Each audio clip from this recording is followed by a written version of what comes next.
mind can take you so far. It's like you lived a few lifetimes. Take off, I'ma break off from the weak minds. They can stay soft. You can change lives, you create thoughts. Never waste time. You got one shot, you got one life. Better pop off. What do you like? Make a dream job. No 9-5, no mean boss. Just my life and free thoughts. You could try to play, but you're never gonna beat me. Look the other way, what I'm doing ain't easy. Bloody hands stained from the people who deceive me. Muddy hands break through the chains, go free me. People like sheep move feet, hurt it easy. You don't wanna be fast asleep when they scheming. Better stand tall, ready for a fight, believe me. When they drag the chains, you can say no, free me.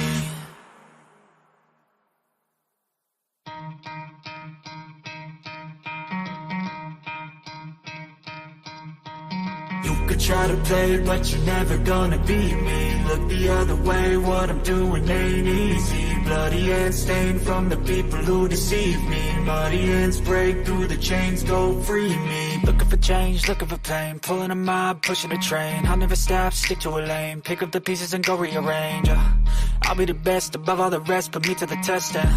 Expect nothing less, your check is I'm chess. What's happening next? He got the venom, a tangible weapon. No coming in second, this life is a lesson. He got a new engine from pain, it's a blessing. New focus, no guessing, just bold and obsession. All in his possession, you got their attention. I'll leave an impression and take your redemption. Just kill, no discretion, your mind is a weapon. 11-11, it's time for progression. You could try to play, but you're never gonna beat me. Look the other way, what I'm doing ain't easy. Bloody hands stained from the people who deceive me. Muddy hands break through the chains, go free me. People like sheep move feet, hurt it easy. You don't wanna be fast asleep when they scheming. Better stand tall, ready for a fight, believe me. When they drag the chains, you can say no, free me. So he's been looking for somebody who could save him, instead of searching inside for what they gave him. A strong will, strong mind causes mayhem. We could change the world, change times, rearrange them. Staying on pace, running the race. Life is a chase, I don't want a place, I wanna be first. Work till it hurts, dehydrated thirst till I'm in a hearse.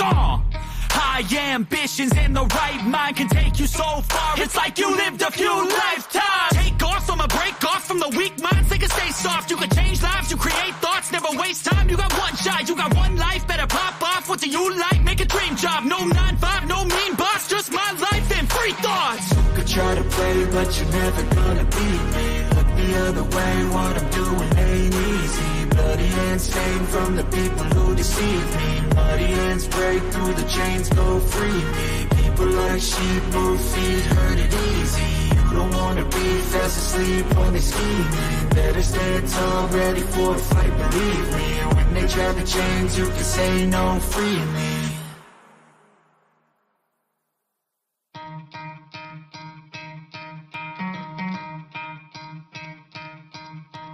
You could try to play, but you're never gonna beat me. Look the other way, what I'm doing ain't easy. Bloody hands stained from the people who deceive me. Muddy hands break through the chains, go free me. Looking for change, looking for pain. Pulling a mob, pushing a train. I'll never stop, stick to a lane. Pick up the pieces and go rearrange. I'll be the best above all the rest, put me to the test. Expect nothing less, your check is I'm chess. What's happening next? He got the venom, a tangible weapon. No coming in second, this life is a lesson. He got a new engine from pain, it's a blessing. New focus, no guessing, just bold and obsession. All in his possession, you got their attention. I'll leave an impression and take your redemption. Just kill, no discretion, your mind is a weapon. 11-11, it's time for progression. You could try to play, but you're never gonna beat me. Look the other way, what I'm doing ain't easy. Bloody hands stained from the people who deceive me. Muddy hands break through the chains, go free me. People like sheep move feet, hurt it easy. You don't wanna be fast asleep when they scheming. Better stand tall, ready for a fight, believe me. When they drag the chains, you can say no, free me. So he's been looking for somebody who could save him, instead of searching inside for what they gave him. A strong will, strong mind causes mayhem. We could change the world, change times, rearrange them. Staying on pace, running the race. Life is a chase, I don't want a place, I wanna be first. Work till it hurts, dehydrated thirst till I'm in a hearse. High ambitions and the right mind can take you so far. It's like you lived a few lifetimes. Take off, I'ma break off from the weak minds. They can stay soft, you can change lives, you create thoughts. Never waste time, you got one shot, you got one life. Better pop off, what do you like? Make a dream job. No 9-5, no mean boss. Just my life and free thoughts. You could try to play, but you're never gonna beat me. Look the other way, what I'm doing ain't easy. Bloody hands stained from the people who deceive me. Muddy hands break through the chains, go free me. People like sheep move feet, hurt it easy. You don't wanna be fast asleep when they scheming. Better stand tall, ready for a fight, believe me. When they drag the chains, you can say no, free me.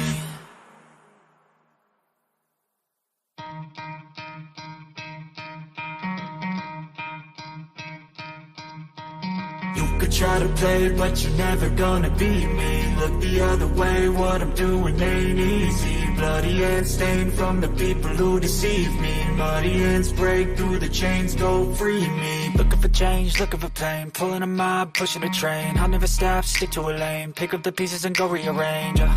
I'll be the best above all the rest, put me to the test and expect nothing less. Your check is I'm chess, what's happening next? Yeah. He got the venom, a tangible weapon, no coming in second. This life is a lesson. He got a new engine, from pain it's a blessing. New focus, no guessing, just bold and obsession. All in his possession, you got their attention. I'll leave an impression and take a redemption. Just kill, no discretion. Your mind is a weapon. 11-11, it's time for progression. You could try to play, but you're never gonna beat me. Look the other way, what I'm doing ain't easy. Bloody hands stained from the people who deceive me. Muddy hands break through the chains, go free me. People like sheep move feet, hurt it easy. You don't wanna be fast asleep when they scheming. Better stand tall, ready for a fight, believe me. When they drag the chains, you can say no, free me. So he's been looking for somebody who could save him, instead of searching inside for what they gave him. A strong will, strong mind causes mayhem. We could change the world, change times, rearrange them. Staying on pace, running the race. Life is a chase, I don't want a place, I wanna be first. Work till it hurts, dehydrated thirst till I'm in a hearse. High ambitions and the right mind can take you so far. It's like you lived a few lifetimes. Take off from a break off from the weak minds. They can stay soft. You can change lives. You create thoughts. Never waste time. You got one shot. You got one life. Better pop off. What do you like? Make a dream job. No 9-5. No mean boss. Just my life and free thoughts. You could try to play, but you're never gonna beat me. Look the other way. What I'm doing ain't easy. Bloody hands stained from the people who deceive me. Muddy hands break through the chains, go free me. People like sheep move feet, hurt it easy. You don't wanna be fast asleep when they scheming. Better stand tall, ready for a fight, believe me. When they drag the chains, you can say no, free me.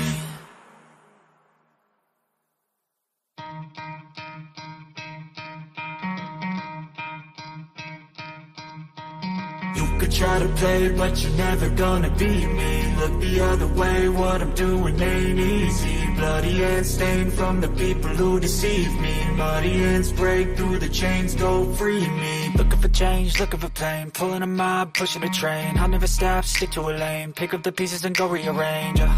I'll be the best above all the rest, put me to the test and expect nothing less. Your check is I'm chess, what's happening next? Yeah. He got the venom, a tangible weapon, no coming in second. This life is a lesson. He got a new engine, from pain it's a blessing. New focus, no guessing, just bold and obsession. All in his possession, you got their attention. I'll leave an impression and take a redemption. Just kill, no discretion. Your mind is a weapon. 11-11, it's time for progression. You could try to play, but you're never gonna beat me. Look the other way, what I'm doing ain't easy. Bloody hands stained from the people who deceive me. Muddy hands break through the chains, go free me. People like sheep move feet, hurt it easy. You don't wanna be fast asleep when they scheming. Better stand tall, ready for a fight, believe me. When they drag the chains, you can say no, free me. So he's been looking for somebody who could save him, instead of searching inside for what they gave him. A strong will, strong mind causes mayhem. We could change the world, change times, rearrange them. Staying on pace, running the race. Life is a chase, I don't want a place, I wanna be first. Work till it hurts, dehydrated thirst till I'm in a hearse. High ambitions and the right mind can take you so far. It's like you lived a few lifetimes. Take off from a break off from the weak minds. They can stay soft. You can change lives. You create thoughts. Never waste time. You got one shot. You got one life. Better pop off. What do you like? Make a dream job. No 9-5. No mean boss. Just my life and free thoughts. You could try to play, but you're never gonna beat me. Look the other way. What I'm doing ain't easy. Bloody hands stained from the people who deceive me. Muddy hands break through the chains, go free me. People like sheep move feet, hurt it easy. You don't wanna be fast asleep when they scheming. Better stand tall, ready for a fight, believe me. When they drag the chains, you can say no, free me.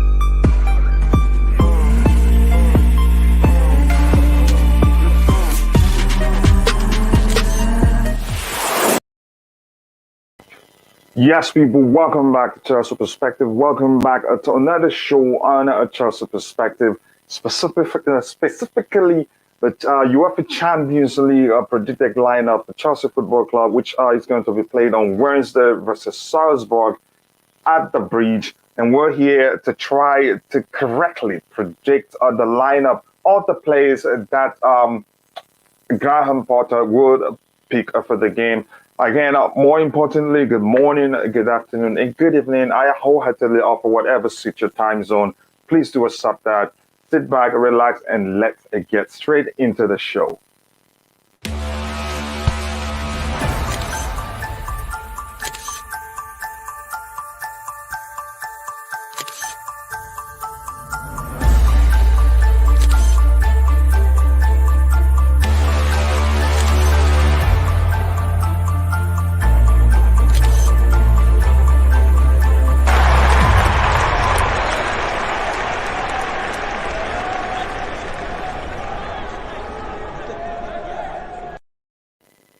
Yes, people, welcome back to Chelsea Perspective. Welcome back to another show on Chelsea Perspective. This evening, again, we're going to try to predict, again, Graham Potter's, I nearly said Thomas Tuchel, Graham Potter's lineup. It's not going to be easy. If it was Thomas Tuchel, you could say it's become a bit predictable. We know players that were going to start and players that weren't going to start, but this time, things have changed quite a lot. It's not going to be that easy. Just give me a second while I share my screen. Share screen here. It's not going to be easy, but we will give it a shot. So good luck to us. I hope it's a lot of fun this evening. Just quickly, let me get look at what the people will have in the chat and say, or the people already in the chat, and say hello to them. I've shared the link, so anybody that wants to join can join me. Let's make it a brilliant show this evening. Here I have Liam Lane. Good afternoon. He says, evening, Cucurella, panel and chat. Liam, I hope you're doing well. Again, nice to see you again. As usual, one of the first to be in the chat already. DJ says, a big up. Anyone home? Yep, we're again. So he says, sorry, Liam, again, I know you didn't know that I was here earlier, and Liam was here, one of the first people to arrive. And again, please like the video as you arrive. The more you like the video, the more the YouTube algorithm will be triggered, and the more people would be able to reach us. So please keep liking the video as you arrive. Thank you so much for that. Potter, unwavering man, management skills are set to hone, develop, and bring the best in our players, such as Christian Pulisic. And I think that's the case. And again, I trust him. Like we've argued before, he's more of a teacher than Thomas Tuchel is. You could argue Thomas Tuchel prefers ready-made players who are ready to just, get on the pitch and, implement his preferred tactics for that particular game at that particular point in time. But he, again, I've read quite a lot of stories as I did my research on how he operates. He's helped people who are drug addicts, drunks to regain their careers. You could say maybe revive their careers. He is that good. So man management does go a long way in whatever you do in life. Or let me say emotional intelligence. And we've heard that he has a master's degree in emotional intelligence. So that's a brilliant. We have 19 likes already. Let's try to get it to 100 likes as soon as possible. So please keep liking the video as you arrive. Thank you so much for all the support. Again, Serenade, again, my brother, it's been a while. I hope you're well. He says, big up, brother. Big up to you too. Please do let me know that you're fine. That means a lot to me. No Liverpool game Sunday. Again, a shame. Great time to play them with all their injuries and off-form players. You could argue also that Potter needs more time, to get to understand his players very well and more time to train with them to start playing the way he wants. That's, by the way, here we have, again, phantom of many topics. My brother and friend, he says, 14th to hit the like button. Everton, Super Frank on the standing table. Okay. Yeah. Again, Liam Lane says, all Spurs fan, Adam. Okay, talking to Adam there. So I'm going to skip that one. And my brother, Mikael, it's found time to be with us this evening. Okay, probably around 3 p.m. your time. Big up, Luis Cucurella, panel and chat. Big up to you too, brother. And he says, Potter gonna have handful. Imagine first game in the UEFA Champions League game. in charge. That's a good point there. If you ask me, I'd say Potter. If you ask me, maybe would rather play a Premier League game, at least one Premier League game to get to see how his players operate. But again, his players will adapt to his preferred approach to the game. But then again, you could argue that the Champions League maybe will be a much easier task for him than the Premier League. But we don't know. Again, I do believe he's capable of, he's capable of the job overall, and I think he'd do a good job. But we'll see what happens here. But I'm not expecting too much, given that will be his first game in charge. Wednesday afternoon flight to Los Angeles to Hong Kong to Manila. Make sure you shoot a lot of videos, and I'll be waiting to see them. And again, I'm usually one of the first to comment and watch your videos whenever you upload one. Here, it's Kami says, good evening, coach. A big up everyone in the chat. It's Kami, big up to you too. Again, when he was, yes, hi, it's Kami. Good. Okay, yes, the hellos and highs, I think we've, taking care of that one. Let's put it aside and get on with the show. It will be hard, even though, again, most of us would think it'd be easy to predict Graham Potter's preferred lineup. Give some already saying they wouldn't want to play Jorginho in games, given probably the possibility being that, again, we've played against Brighton, and you could argue games that we've played against them that we struggled under Thomas Tuchel, their main strategy was to target Jorginho. And once that happens, if we play Jorginho out of our team, usually we don't play. We struggle to play our way and things like that. And again, I would say again why some people argue the Champions League game comes way too soon for Graham Potter. Some would say it's a good time. Because some do see the Champions League as a tougher, competition than the Premier League. But it's there's no telling. And one thing I'd like to, get over with at this point before we start building the lineup is some things Graham Potter will come to change the Chelsea Football Club and change the formation immediately. I don't think the change will be drastic. Do I think he would change things? Quite a lot of stuff, especially you could say under Thomas Tuchel, it seems as if the players don't make dynamic runs. It seems as the passing lanes of every player on the pitch, our openers were able to predict that, to know the next person they believe, a particular player would try to pass the ball to. And Manchester City is a prime example. It just seemed as if after the UEFA Champions League final, Pep Guardiola took his time to study our team and then was able to stifle us on two occasions that we played them after that Champions League match. We weren't able to play. That's because they were able, to. It just seemed as if they learned. Again, whenever a Chelsea player is on the ball, they knew exactly who that player would try to pass the ball to. I think that changes under Graham Potter. They like to keep it close on most occasions. And also the roles of his players are dynamic. They're never static. So it'd be difficult for opponents to predict who, the person with the ball will try to pass the ball to. And that's, by the way, let me see what we have here. Again, Chris CMC joins. Thank you, brother, for finding the time to join us this evening. I appreciate that. He says, big up everyone. Hope you're all doing well. I hope you're doing well too. So my point in arguing, while I started arguing, the Graham Potter will not change too much. Yes, he will make some changes, quite a lot of changes, but the process will not be drastic. I think he will start to introduce his methodologies gradually. Again, if he's drastic about it, there's a chance the team will be unsettled in terms of, there will be players who there's a chance they get confused and not be able to operate as a unit, which will lead to, underwhelming performances, if you want to phrase it that way. So let's get into building the lineup. So because of my argument that I don't think it's changed the lineup or the formation, the formation, so to speak, because he wouldn't want the process to be drastic because it's a risk.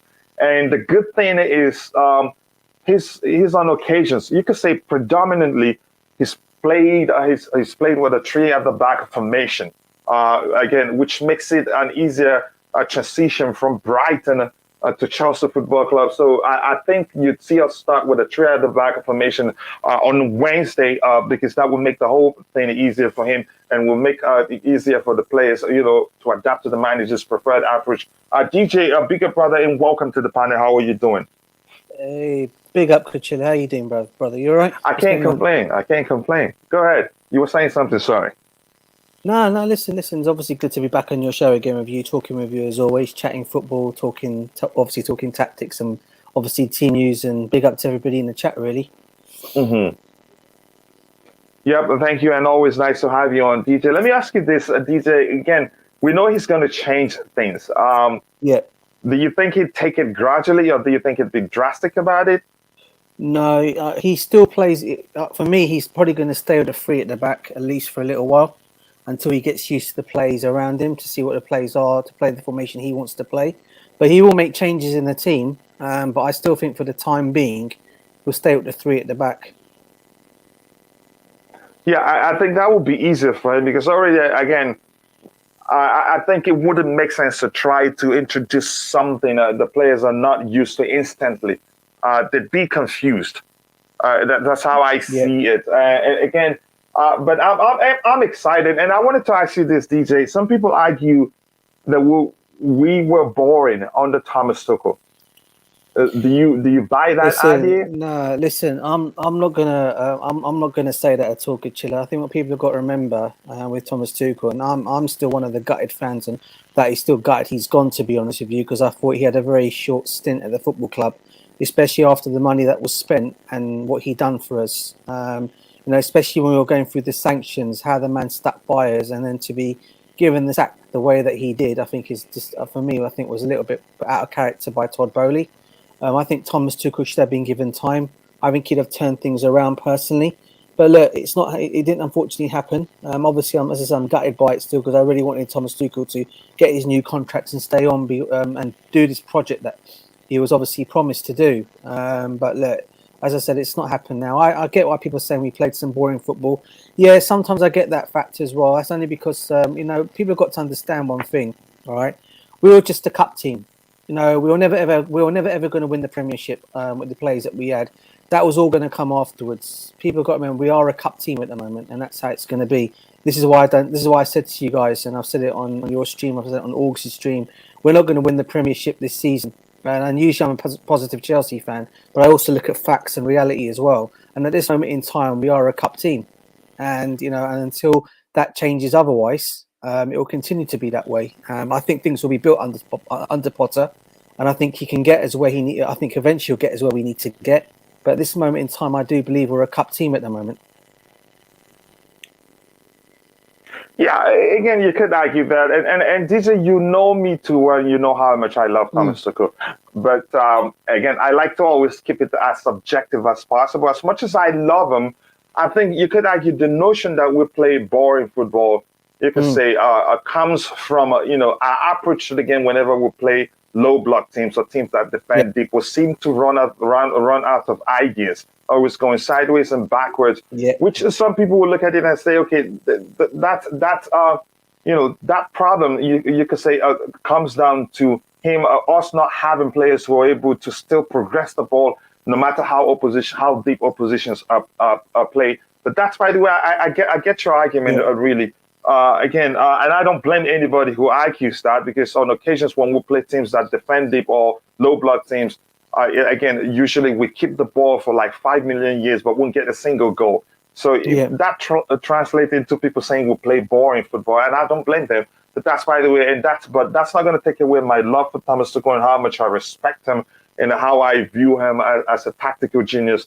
But that's, by the way, again, I've read this one, and then Thiago Munoz, again, a big up everyone. He says, nice to see you here, brother. I hope you're doing well. And Kimster says, hello, people. Hello to you too. And Kimster says, I'm hearing news about Lukaku coming back. Even the Inter president or director also have talked about it.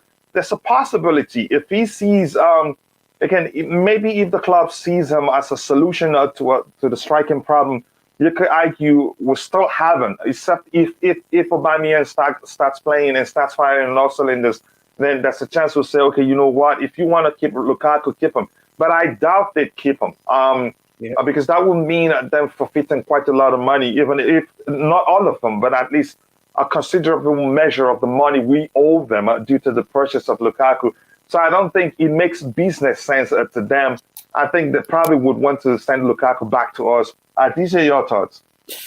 Yeah, listen. If we got any thoughts as Chelsea fans here that we want to keep Graham Potter for 5 years more, 5 years plus, then I say keep Lukaku out of this football club, because this guy for me, it doesn't matter if it was Thomas Tuchel or if it's even under Graham Potter.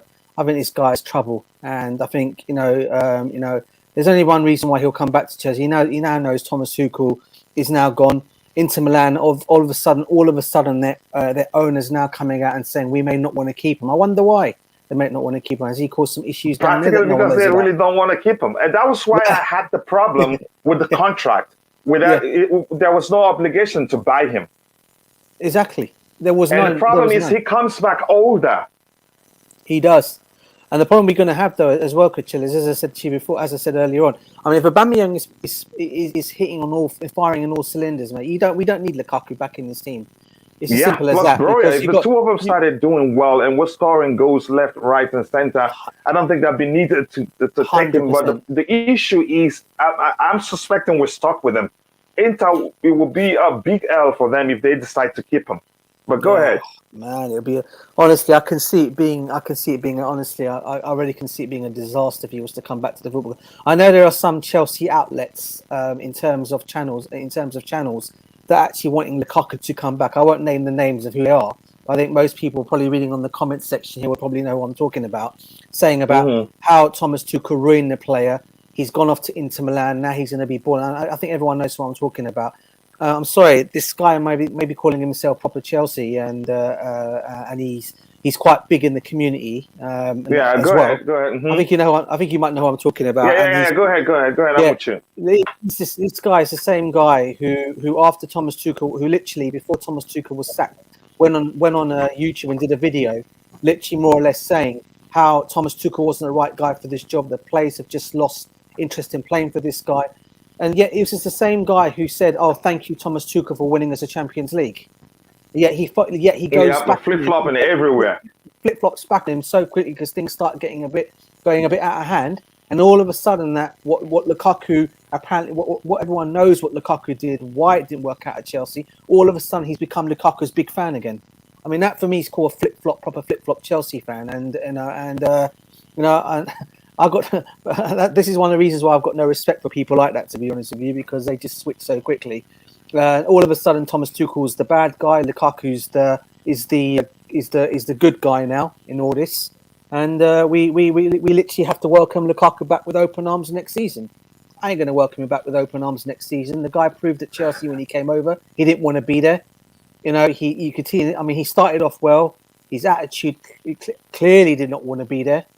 And, because he and the thing of all is, he found an easy way out. His easy way out was to get out of Chelsea, get back to Inter Milan. He never wanted to come to Chelsea in the first place. I think people got to realise that as well. The only reason why Inter Milan sold him to us is because they couldn't afford to give him a new contract.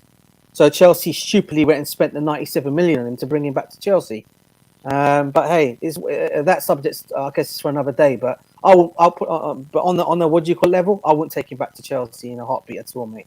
Seriously. Mm-hmm. Yeah, let me just take this one and I'll come back to you. There's a question I want to ask you before we go into building the lineup.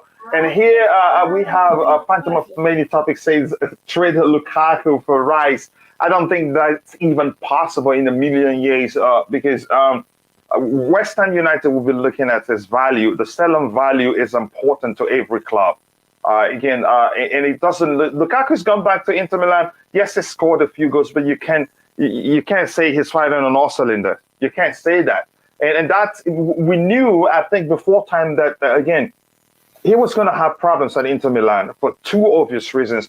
the chief creator for Lukaku that year that he broke all sorts of records where Lautaro Martinez and Hakimi. And Hakimi has gone to PSG now. And Martinez, before the return of Lukaku, has become his own general. He's become that guy. He's become, the focal point for them. He's become the Lukaku when Lukaku wasn't there. So he wouldn't, again, I don't think he'd accept, how do I say it, a drop in his level to turn into a full-time creator to Lukaku and not, be the guy who everybody talks about. So again, it just doesn't, he's not done quite well there. So I don't see, West Ham United saying, okay, give us Lukaku and take Declan Rice. If that ever happens, it's never going to be a straight swap.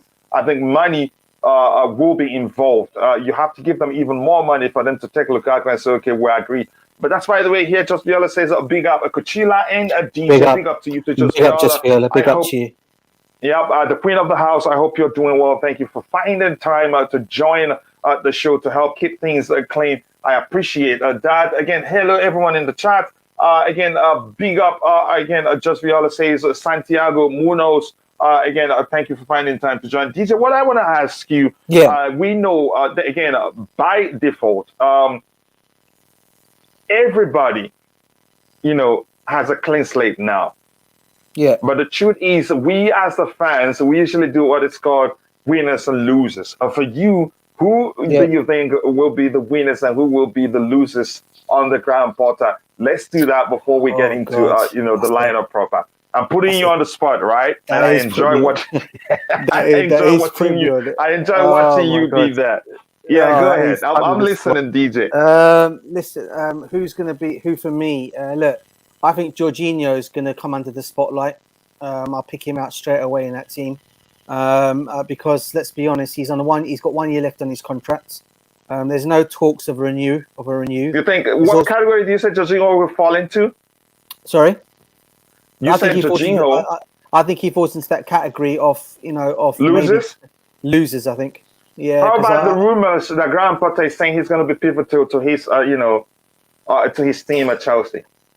Well, if that is the case, man, I think if you were to ask me at this moment in time, why I can understand why he's done it because of our injuries and our situation at the moment. But get Dennis Sakari on that pitch, mate, and then you'll see. I'm sure Graham Potter will be changing his mind very quickly. Let's be honest with you. Who else? Just Jorginho for you. Who else falls into that category? How about Cesar? What do you think? I think Cesar has already signed a new 2-year contract. I think what we got to remember is before he signed that, before he was allowed to sign that new contract because he wanted to go to Barcelona. And to be honest with you, I for one of those wanted to. Falling into the category of losers. Sorry for cutting you off. Go for it, bro. Yeah, falling into the category of losers doesn't necessarily mean that player will leave the club. No. We know that. No, definitely not. No, definitely not. All I'm saying, but put me on the question. I'm thinking, what players may miss out? It's only because I'm looking at the age of the players, Cucurella. Because if you think about the players that we've got in there, you've got Reece James, who's going to be our future right back or right wing back. Yeah, big up Miss Eleanor, by the way. Big up to you, Miss Eleanor. I hope you're doing well. I can't wait for us to bring the fight to your channel whenever you have a live show. Go ahead, DJ. Yeah, you should get Miss Eleanor on, bro. She's come before on August's channel. She raised some very good points in football, bro. Trust me, you should get. You mean that's Felicia? No, Miss Eleanor, because I've spoken to before on August's channel. She's come on August's channel. Lana have come, but she's always been in the chat. She hasn't joined the panel here. But she's come once I spoke to on August's channel. But anyway, listen, going back to what you were saying. And I've also said Jess Viola as well should come on at some point as well. But going back to what you were saying about the other players in that team. Look, for me, as I said, Azpilicueta, I think, only because of his age, there's a possibility that he may end up going next season. It depends on how Potter wants to do it, because if Potter wants to keep players around, to build, obviously he wants to build for the future, but he also wants to keep the experience around as well. I, for one, personally, I really hope Thiago Silva stays around for another year or two, because I still think he's got it in him. For me personally, I would love him to stay at Chelsea. because I'm a massive fan of this. Yeah, who else? Koulibaly, I think, also will stay. In terms of the losers, I think we've got rid of the majority of our deadwood players, haven't we, Cucurella? I can't think of any more that's really staying. I think you've got Bakayoko. I think he'll end up being a loser. He'll end up going and being a loser. I think the players that we've got at the moment in the team, for me, will probably be given their chances, including Kepa as well. Can I say this quickly, DJ? Yeah, go for it. Never say never on the Graham Potter. I know you've done your research too. He's been able to help a drug addict. He's been able to help a drunk. It's true. It's true. So never say never. And I'm serious. Go ahead. No. It's true. It's true. I'll get where you're coming from on that one, Cucurella. And look, listen, he could possibly give all these players an opportunity, But then, if we're looking to build still for the next couple of seasons, we've already got the platform there. Let's think about it, right? Like it's Cammy's put there: Mendy, Reece, Fofana, Silva, Koulibaly, Cucurella, Kovacic, Jorginho, Mount, Sterling, Havertz. Very good point there. Those players to me are Chelsea's future play still, right? But going on for years to come, right? Then you've got the other players you've got. There's talk of Kante apparently disagreeing on a new contract. I really hope Kante can stay on because I still think experience for him will be good. I know there are some. I think they will eventually give him what he wants. I hope so. I know there are some Chelsea fans that think he's over the hill now. I personally don't think he is. I think there's still a player in Kante. For me, I really like, and I said it already. Dennis Zakaria. I've mentioned his name. And people say, "Why are you mentioning his name?" Well, I've seen this guy play. Maybe not in the Chelsea shirt. But I've seen enough of this guy play to say what a player he is. And I remember we were chasing him 2 seasons ago, or before under Lampard. I think we were looking at him as well, and we never got him. We never got the deal over the line. He ended up going to Juventus. Yeah. I tell you what, he'd be one player I'd love to see. If he can do well at Chelsea, to stay on. He's still 25 years old. I think he could. He'll be another one for the future. Should he do well there? I can't really think of many other losers. I mean, you've got Brozier for the future. You've got, obviously you've got the other youngsters. You've got Chukwemeka, another one who's who's definitely going to. And I think a lot of these youngsters will get a chance under Potter. Yeah, the Italian youngster that we signed as well, Casadei, he's still got to come in. And then there's talk of, obviously, we're also looking at this Russian player as well for January as well, coming in. Arsene Zakaria. The player who would think it's Fabregas, De Bruyne mashup. Yeah, that guy's to come in as well. So, we are building for something for the future. So this is why I can see some of these older players like your Jorginho's eventually going back, because let's be honest, Jorginho said eventually he wants to go back to Italy. It might happen next season. All right. I hope that is the case, and we got the likes of Zakaria and all those others I mentioned can come in, and maybe bring in another midfielder. I reckon we'll be good, mate. But other than that, I can't think of many others. I mean, Mendy's probably going to stay. I think Kepa may be another one that could go, because don't forget we got the guy Solani who's out on loan as well, isn't he? For Chicago Fire, the goalkeeper. Slonina. He's possibly going to come back next season as well in that Chelsea team. So we have already got for the future in terms of that. But yeah, I can't think of many others, mate. Really, you put me on the spot. Yeah, again, in the case of Zakaria, I think he's a fine player. I even did a video. Nishal, Nishal is his name. We did a video again when I was doing the scouting for Chelsea series. He argued that why Chelsea should sign him. I think he's a fine player. He's just been quite unlucky with injury.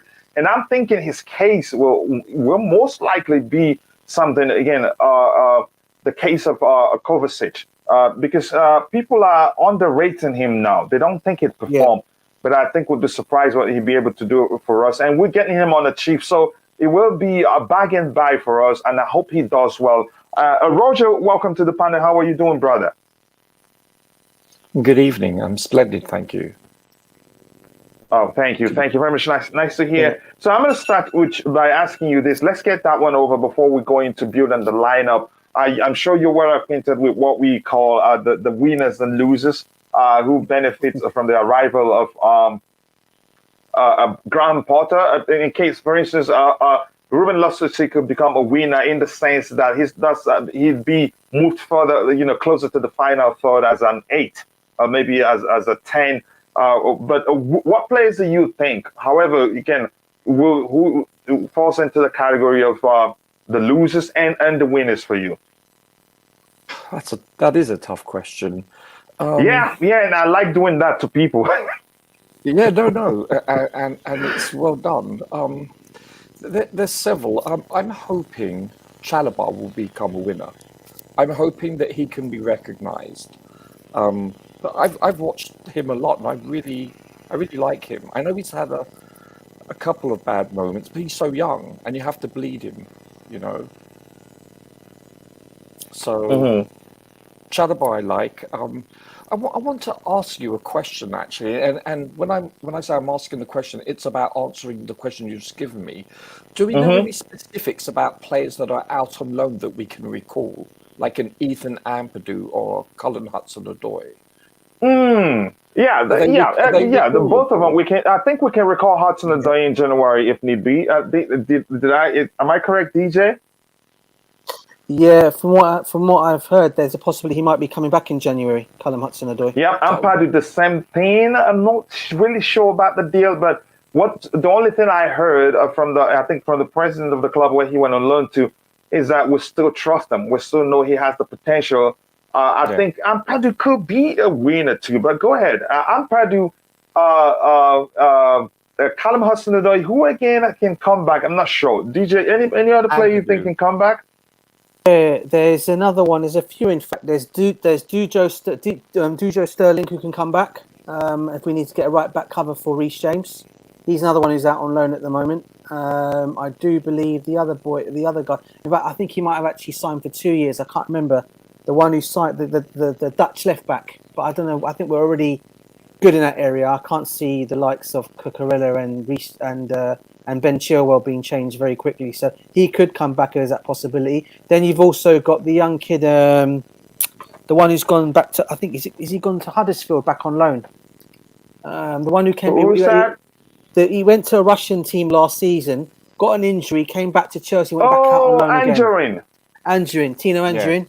There's that option as well. He could possibly come back if need be. Huddersfield, yeah. He could possibly come back if they need to call him back. Who else is there? There's one player that I'm very disappointed with, and that's Bakayoko. I thought when he played for Monaco, I was so impressed with him, and I couldn't believe we got him, and he just never materialized. Are you talking about Bakayoko? Indeed, yes. He's. You think he can be a winner under Potter? No, I'm just really disappointed with him. He's been given too many chances, and I don't understand, because when he played for Monaco, they went to the semi-finals, I believe, and I was most impressed with him, and yet he just never materialized for us. What about Levi Colwill? Is he retrievable? Can we? Yeah, he is, but I think it's probably still too young, and there's no space in that area. Yeah, no, I get it. I get it. I think potentially a big loser under Potter will be Azpi. I think his time may be thin. I think he's on thin ice. There are rumours that he may be losing his captaincy also, but I'm not sure how accurate those rumours are. But I think, his legs have gone, and I love him. Cesar Azpilicueta. Yeah, it looked like he could be on his way out. What do you think about J5? Do you think he's got more of a chance to stay? Do you think he could be another one that could go out Please as well? Don't swear. I'm just joking. Listen, I've said this before. Apparently, he's a huge hit in the locker room. Especially with Koulibaly. Him and Koulibaly are very tight, but he's a defensive liability. He just full stop. He's not made for the Premier League. He's not blessed with speed or size, and when he's pressured on the ball, he's not like a Kovacic that can dribble his way out of tight spaces, beat the press and all that. Turn on the ball. I've seen him do it, but he's not consistent. And the game plan for other teams playing us is to actually press him, and they win. Invariably, that is their game plan, I believe. At least that's what's been successful so far. you know. So I think, but he's heavily liked, and most of the time we do have 70-75% possession, and a lot of the time he isn't pressed. So who knows? I'm not a fan of his on the pitch. I don't think he. I hope he doesn't. I hope we sell him or he leaves at the end of the year.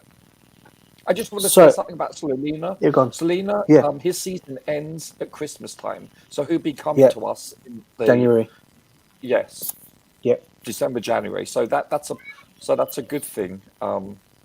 Whether he makes the senior team or he goes to the RB team, who knows? Yeah. So, before I go to DJ, so your again a losers list include Cesar Azpilicueta, just Cesar Azpilicueta alone. Roger, that's for you. I couldn't hear you. Could you say that again, please? Your losers list, losers category, it's just you have just Azpilicueta in that alone. Yeah. Yeah, I think so. And the winners, I'm thinking Chalobah. I think Chalobah's going to shine under Potter. Yeah, I think he could. It could. DJ, let me quickly catch up with the chat, and I think there may be a question for you in the chat. And here it's Hammy says, I need to head out, Coach. So I will quickly drop my lineup: Mendy, Reece, Fofana, Silva, Koulibaly, Cucurella, Kovacic, Jorginho, Mount, Sterling, and Havertz. Again, people keep liking the video as you come in. We have, again, 30 likes. Let's try to get it to 100 likes as soon as possible. Please keep liking the video to help us reach a wider audience. Smash the like button, people, says the queen of the house. Yes, keep liking the video. I appreciate that. What's up, says Michette Shetty. It's been a while, brother. I hope you're well. I haven't seen you for a while. Please do let us know. Courtney says there's not many lovers, again, to be honest, losers, so to speak. I know you mean losers. Let me know. There's not many two losers, to be honest. He will give a chance. And then, everybody gets a clean slate. That may well be the case, but we can't speculate. Where is the link? I've sent it to you already, and I'm waiting for you. If you have time, join. If not, I totally understand. Abhisha Moha, bigger brother, says, again, that's not, I know. I realized you were saying that your phone probably was trying to help you write your thoughts, and smartphones ain't that smart anyway. But that's, by the way, I appreciate that. I understood that was what you were trying to say. My people, a long time. I hope we are all doing fine and blessed. Blue evening. Yeah, of course, this is not blue money, so blue evening works. I hope you're doing well, brother. Courtney says, I heard Callum Hudson-Odoi and Todd spoke, and he assured Cho of his future at Chelsea. I'm hearing he said the same thing. He tried to say again. He tried to convince Billy Gilmore the same thing, but he couldn't clearly say, look, this guy will be leaving and you have a chance. DJ, I want to get your thoughts on that. Did you hear that story? What's that, about Billy Gilmore?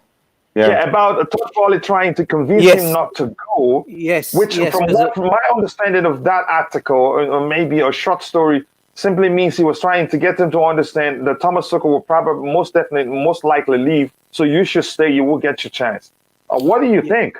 And look at what Kobe just said about Callum Hudson-Odoi. It just seemed as if, he knew that we're going to let the guy go and was trying to convince this guy to stay. Go ahead. No, on the Billy Gilmore thing, that is correct. I did hear about that, and I read about that as well. About that, him saying he tried to convince Billy Gilmore to stay on because of Graham Potter coming in as our manager. He should have waited a little while longer before making that decision to go to Brighton. But Billy Gilmore didn't want to have any of it. He wanted to just move and play football. It's as simple as that. He wasn't willing to wait around, and so he wanted to move. And going back to the Cho situation, there is a lot of it. I mean, Cho, there is talk that Cho maybe could be coming back in January, because I think again, Todd Bowley spoke to him before he went on his loan, from what I heard, and saying he's got a future at the football club, but he's not going to sell him. And if there's a chance of bringing him back in January, they would possibly take that option up. And again, now that Thomas Tuchel is not there, but see, people are saying he could possibly come back, but then what people don't seem to realise is Thomas Tuchel was giving him more of a chance in that Chelsea team. I think more than most of the other managers did. I don't think there was anything. I don't think there was a bad relationship between Cho and Tuchel. I just think he just couldn't promise him the game time that he needed. But I think now with Potter now in charge, there is that possibility that Cho may be coming back in January. Roger, you want to add anything to that? Yeah, I listened to Gab Marcotti and Julien Laurent. Are you familiar with those two? Yes, the Jules and Gab show, or the Gab and Jules show? Yeah. Did you listen to what Gab Marcotti said? I'll be honest with you. Was it a recent one? I've not seen it recently. Yes, it was today. It was today concerning Billy Gilmore, and he was astonished. He was rather perplexed as to why, if you know, because basically Tuchel had said he recommended to Gilmore go to Brighton because Potter will serve you well, he will teach you well, he will coach you up. The irony of ironies. Indeed. But Marcotti was saying that, well, if you knew you were going to get rid of him weeks ago, then why would you let that transfer even take place? Because you have the power to veto any transfer. It just doesn't make any sort of sense, really. It's nonsensical, indeed. Wow.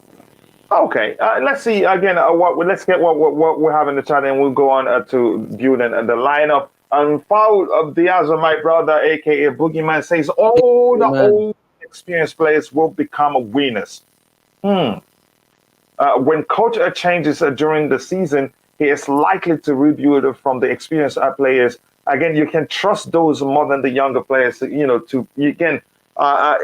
think it makes sense.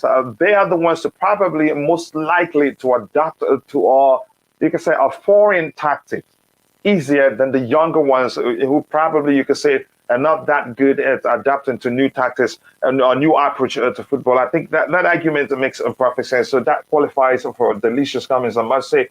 Big up, DJ. What are your thoughts on Jorginho, bro? That's specifically. I knew he was going to ask you that question. That one, DJ. I didn't even know what to say. Again, we have 36 people watching. If you haven't, please like the video to help us reach more people. The likes, go along with for the channel and the stream in particular. Go ahead, Ty. Go ahead. I'm sorry, DJ. Yeah, listen, first of all, big up to you, Miguel. Great to see you in here, bro. I hope you might be able to come on later. But listen, my thoughts on Jorginho. Listen, I've got nothing against the player. I know what he's done at Chelsea. I do like him. I do rate him. But I just think, like the gentleman said, it's on the panel with me. Is it Ben? Sorry, is it Ben? Is that his name? Is it Ben on the panel? Worse, it's Roger. Sorry, my apologies, Roger. Big not up to you, by the way. Not at all. Look, like Roger said, look, I think at the moment for me, Jorginho is very unreliable. I think a lot of the teams target him in that midfield whenever they play him. Whenever we're playing against any team, they always say the first thing the manager says, just target Jorginho in that midfield and you'll be fine. So 9 out of 10 times, what we know with Jorginho is either going to commit a foul or he's going to do something stupid, give a stupid free kick away. 9 out of 10 times, opposition is going to score a goal. So look, listen. I'm not saying I'm not saying he should be out of the football. Kick him out. No, I just think coming off the bench is probably better for him than maybe starting games. And now that Dennis Zakaria is at Chelsea, I'd love to see Zakaria play over him at the moment because I do believe with Zakaria, not only have we got a person that can destroy in that midfield, but we've also got a guy that can pass as well. And he can find them balls if need be to players here and there. So look, for me, I would love to see that happen more than Jorginho starting games. Yeah, again, in the case of Jorginho, I think I'm not sure what to say. What we heard that Graham Potter, has told him or have said that Jorginho will be pivotal to his approach to the game at Chelsea. But at the same time, if you go back and look at the 2 games, I think it was 2 games in total that Thomas Tuchel played against them that we struggled. Their main, strategy was to target Jorginho, and it worked for them. And they know. I think Graham Potter by now knows if Jorginho is on the pitch and if he's not playing, or if you play him out of the pitch, out of the game, that we're done. And I don't want to see that happen. That's how I see it. I hope that's not the case. But we'll see. Here we have, again, Mikhail, yes, Acho is really impressive. But again, people are saying, some people are actually arguing the wise, bring everyone back.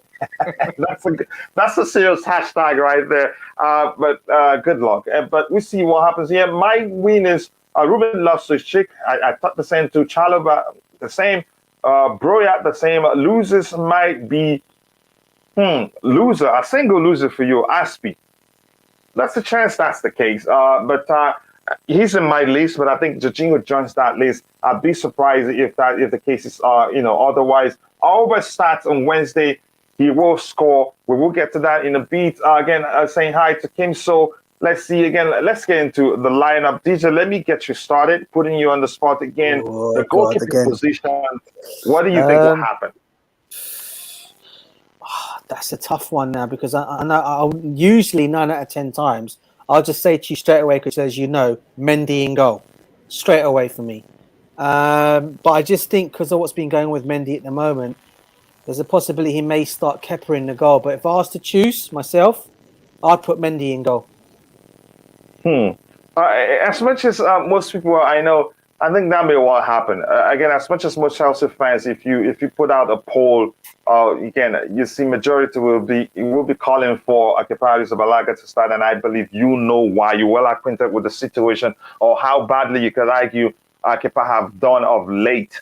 But there's no telling what Potter will do. There's a chance if he believes that Mendy is a better goalkeeper but lacks confidence at the moment, I think he may well go ahead and start him against Salzburg on Wednesday. But Roger himself was a goalkeeper, and I loved his explanation on why he'd start Kepa Arrizabalaga over Mendy. But let's see if he's changed his mind. Roger, your thoughts? Which of the two goalkeepers would you start between the sticks on Wednesday? And by the way, with the lineup, the reason I'm sticking with the usual lineup, the Thomas Tuchel's preferred lineup, is that I don't think Graham Potter will be drastic as he starts to implement his approach. I agree. And by the way, he still plays a 3 at the back system. I think he'd stick to what the players are used to and then gradually introduce his methodologies. So your turn, Roger. Which of the two goalkeepers do you think will start between the sticks? Well, it's not going to be me, so I think it's a win-win. I think it's a win-win. I think if he starts Mendy or if he starts Kepa, they're both starting material in my opinion. I would personally go, and I mean this sincerely, marginally, the thinnest of margins, I would choose Kepa for reasons that I explained yesterday. It will maybe rest his knee, Mendy's knee, and also it would give him a buck up. It will say, okay, I need to improve myself. Competition will certainly push your limits. And then with Kepa, he's a great shot stopper. He does lack size, and as I said before, he lacks, arm span, wingspan, so to speak. But he's got great distribution, and if he does succeed, then as I said before, there's two ways of doing this. He's either our starter, or we sell him for a decent amount. So I think he starts Kepa, but I wouldn't be surprised if he started Mendy. I really wouldn't. It's a toss-up. But I can see him starting Kepa, sincerely, to shake things up. At least initially. This is my logic. That doesn't mean I'm right. It's a tough one, isn't it? Again, we can only speculate. It's a tough one because both goalkeepers haven't really been that great, have they? I think Mendy has done. Thomas Tuchel, you could argue, the argument will always, emerge that again, Mendy played more games than Kepa Arrizabalaga, but the truth remains, I think he's done better. Kepa has done better than Mendy under Thomas Tuchel. But the percentage of clean sheets is actually Kepa has a better percentage of clean sheets. Yep, but we must factor in the fact that Edouard Mendy played more games, which means chances of him conceding more goals are there. Yeah, go ahead. Affirmative. It's a larger sampling rate, basically, in statistics. So did you were saying something? For me? No. I was just listening to what you guys were saying. Yeah, what I was just saying is Kepa's hardly started any games. That's probably why his percentage rate is better in terms of clean sheets. Correct. For that reason only. Yes, that's correct. Yeah, it just again, it's democracy here, but I wouldn't be surprised if Graham Potter does otherwise. The people in the chat, 16 votes, and you can say it's a good sample size. It says 88%. Wow. Once Kepa Arrizabalaga between the stick. Yeah, 88% to 12%. Yeah, That's and ridiculous. I've actually, we've done that before when we were building the best lineup on the, I think we haven't actually completed that, the best lineup on the Graham Potter. I think the same thing, when we had more people in the chat, still the margin in disparity between those that want Kepa to start between the six and those that want Mendy to start was huge. I think people, those that were his biggest supporters during, when it was just after the West Ham game, the subsequent games, they start seeing more and more mistake. At the time, they gave up on him. Again, I think it was Nick Blue that argued that Mendy needs to be benched for his own good because it's a human thing. There's a way you be treated, you start taking things for granted, and I think that has happened because the way he's been treated, you can argue it will start to get into his head. It feel like it's his place for keeps. But that's, by the way, I saw it is Kepa Arrizabalaga, and it's 22 votes now, and it's still 82% to 18%. So let me just give it a bit, read what we have in the comment to see if more people will vote. Maybe that would change. Let's not be in a rush to end the poll. So here again, Zakaria has that J5 role. The J5 role, actually, J5 is by default a register. Not really a DM. Zakaria is more of a DM, not even a register. Do I think Zakaria is capable of helping you control the game like J5 can? I'd say no. But what he has is that physicality, the pace, and the ability, to break opposition play more. That is, again, better than the J5 can. So again, they're two different profile players. DJ, you want to talk about that? Yeah, I was just gonna say, if you look at the size of Zakaria, right? When you got midfielders that want to come and attack us, they'll think twice about this guy because this guy is. I don't know if you've seen the size of this guy. Yeah, this guy is not just built, but the guy is pretty tall as well, and he's like one of those kind of guys that he's not one of those guys you can easily get by. The guy will just gulp. He'll literally get everything that comes in his grasp. He'll break it up very quickly, and then he'll then find the pass. That's what I'm saying about him in that kind of like way. Why I think he's more better in that midfield than Jorginho at the moment. I'd probably put Jorginho and Kovacic in that midfield if you're going to go to that stage at the moment. But they're the two I'll pick in midfield for that game on Wednesday for me. Yeah, but Roger, you want to comment for that, or should I just go ahead? No, you can go ahead. I personally think because of the Liverpool cancellation, so he's got a long time to work with his players. So I don't know whether everyone's aware that the game against Liverpool has been cancelled. Our first game is October 1st against Palace. Can you elaborate on that? So it's been postponed because of the funeral of the past Queen Elizabeth II is the next day on a Monday. So because of police issues with staffing, they've cancelled 2 games that weekend, the Premier League. So Chelsea versus Liverpool is off. It's yet to be determined when it will be played. So because of that, I believe that he's going to pick his strongest squad. He's got enough time to work with his squad after this game this week that he'll... This is actually, it's in his favour. It's in our advantage, in my opinion. Gives him greater time to work with the squad and determine on the training ground who would be his starting 11. Yeah. But we've had. I think that makes sense. Go ahead, Diesel. You were saying something? No, I was just saying, that game in Leeds versus Manchester United is also being called off as well, from what I understand.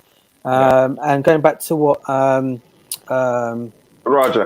Roger was saying is very true, because I think after the Liverpool game, I do believe it was international football break. I think the international comes in as well, doesn't it? I believe so. So like he said, there'll be a lot of those players going on international duty, but the ones that will stay back, I think the youngsters will probably be more staying back after that. You'll probably see more of him playing with them youngsters and seeing what they're like in training, as well as the other players that are not going to go. This bodes very well for the squad, in my opinion, the schedule. We've been most fortuitous, I must admit. Cost us a queen, but there you go. So let me catch up with the chat again. Sorry, was anybody talking? Yeah, can you hear me?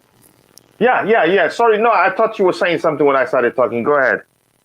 So I believe that this squad here, he's going to pick his strongest squad because the next game afterwards is in a couple of weeks' time. So he doesn't have to worry about resting some players, for a Premier League game coming up. So there is that part of the equation is thrown out. So he's going to pick his strongest 11 for the available players that are obviously fit enough to play.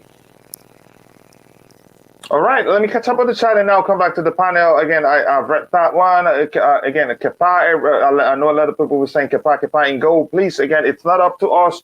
We're just, trying to predict the lineup. I'd be surprised if we get it correctly. We've done that on occasions, but again, it's going to be pretty difficult this time because that's a chance the new manager wants to change up quite a lot of stuff. Zakaria has to take the J5 role. I've read that before. Bring in Nathan Baxter. DJ, you want to talk about him? I think we didn't mention him.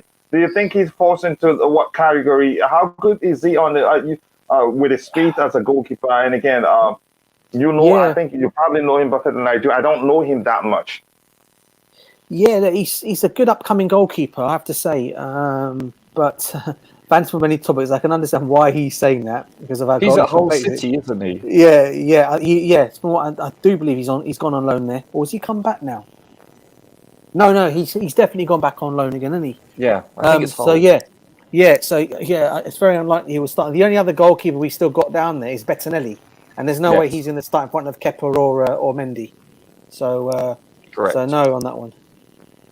Okay, no on that one. A loser at this point. Maybe not loser because he's still young and he's out on loan. And the Zakaria at wing back, surely, You look at Mikhail, you're looking for a fight now. You're having a go at my manager. I know what you're doing there, but that's by the way. Again, we have 66 people watching and 41 likes. Let's try to get it to 100 likes as soon as possible. That will go a long way for the channel. The poll now has 32 votes, 72 Kepa, 27. Wow. Again, Mendy, I think let's give it more time. By the time I'm done reading what we have in the chat, I will shut it and then we'll move on to the next one. Again, Kepa over Mendy. I feel the same too, and I think a lot of people think the same. Kepa, nice stylist. And Courtney says hopefully the new goalkeeper coach can bring back the Kepa we knew and maybe the Mendy we knew too, because if both are doing well and are confident, again, it's all good for us. Kilo Navas, again, if we wanted him, I think by now he'd be a Chelsea player. And again, it's probably on a very, very high wage. And again, I don't think that happens anytime. Here we have, again, Uchenna Dominic Dalu. Thank you for joining the show. He says Mendy is still number one goalkeeper. I want him over Kepa. That's your choice. And you're sure you're not being biased there? Just let me know. Yeah. Yeah, just leave him. Just leave him. Just be honest. Just leave him. I'm not going to read his messages. Chelsea should have signed Harry Maguire. Okay, we'll see to that. And Emmanuel Obedan says Mendy is still better. That's in your opinion. I don't want to read it and say in my opinion because it's not my opinion. And Button Lumbeka says we have Gabriel Slonina. Again, even if it comes back in January, we're not sure really what's going to happen. And Matt saying, Mantate saying, even if you're going to type, you just bulk up all those messages. Don't send them separately, or else they'll be deleted or you'll be blocked. I'd be happy to read your message on what you're saying about Maguire, but bulk them, please, again, or group them if you prefer that. So let me look at the poll, 73-27. Again, Mendy, I'm going to end it. So let's put Mendy here. DJ, let me start with you. The back three for you. Yeah, the back three for me, probably be Koulibaly. I'll bring Silva back in the team. Only because he missed the last game. Yeah, in central. And I would put Fofana as a third one. Fofana here. Yep. And Koulibaly here. Is that what you're saying? Yeah. Yep. Okay, I think, again, I agree with that, but there's a chance. I'm thinking, a part of me thinks he probably may play Cucurella here because I'm not sure. I haven't seen him play there for right now. Or I've always seen him in the wing back position. Play Cucurella here and bring and also play, what's his name? Ben Chilwell. But I think Koulibaly starts. If you're in the chat, Let us know your back three. I really want to know. Again, thank you so much for 44 likes. Again, and 58 people watching. Let's try to get it to 100 by the end of the show. This is a short one. It's not a marathon show like it's not a marathon show like yeah, you see. And then DJ was just watching me type centrally. He did. No, I was going to wait. I was going to say something to you. I was waiting for you to finish talking. What in the freaking what? You know who made me see that? It was just a sequence. Centrally. I don't know. Was he a new buy for us? Was he centrally? I never heard of him. Yeah, new number 6. And I'm glad to just realizing seeing that's hilarious. Oh my gosh. You know what I'm going to do, Cucurella? I'm actually going to change it, in fact. Only because of the way he saw. I'm actually going to put... I'll take Fofana out of there, and I'm going to put Chalobah as the third right back. Really? I mean, yeah, I think because... play Fofana where? I don't know. I don't know if I might... I know he costs us money, but I don't know if he's fully fit, you know. I don't know if he's fully fit. He is fully fit. Are you basing your judgment... Are you basing your judgment based on his performance against Zagreb? No, listen. I love him as a player. I'm glad we signed him up. I really am. But I just thought that day against. I mean, maybe I'm judging it on that because of the way he was like beaten that day for that. I know people were saying Azpilicueta's fault and how it was happening, but as much as I'll be the last person to blame Thomas Tuchel, I'll blame him for starting Fofana centrally. I'd rather start Koulibaly centrally. Maybe the way he was beaten was lack of experience. Probably.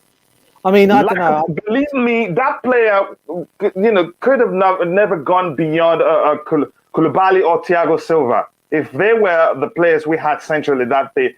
When I saw that, I was like, why is he played centrally? Correct me if I'm wrong. Why is he the one playing centrally? It just doesn't make sense. As much as I think he's he's good at carrying the ball. He's good at progressing the ball from the back. As much as I think he's good on the ball overall, I just don't think he has that calm presence, that calm approach to the game to lead the back line. You could say he doesn't have, you could say, maybe it's something over time he gains. I don't think he has that intelligence to be able to lead that back line. It is something I believe I would have, I'd rather, again, I would have played Koulibaly centrally than play him centrally that day. I couldn't believe it. No, I think you're basing your judgment off of that. No, do you know what? No, do you know what, bro? You're probably right. Maybe I just judged it on that day, but because it's true. I mean, look, I do like when we signed Fofana. Listen, I want to get people and let everyone know in the comment section. Yeah, I wanted Fofana at Chelsea. I just thought that day, maybe on that one game, maybe I'm judging him on that game. Maybe it's bad for me to judge him. I do rate him. Let's just stick it at the same 3. Cucurella, keep the 3 as they say. I guess they do pick themselves eventually. When he's fully fit, those 3 automatically pick themselves. Coach, can I ask you something?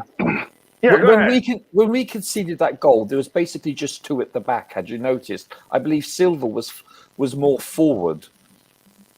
Okay, so I believe we were kind of using the hybrid where when we had the ball, we used 2 at the back. We used Silva further forward in the midfield. If you look when they played that ball, that's why you could argue his absence was felt that day. Yeah, Silva. Yeah, it's a difficult. That even before we signed Koulibaly, when we was talking about his ability to lead centrally, I think he can lead centrally. But the moment is him there, I think our approach to the game changes because Silva is different.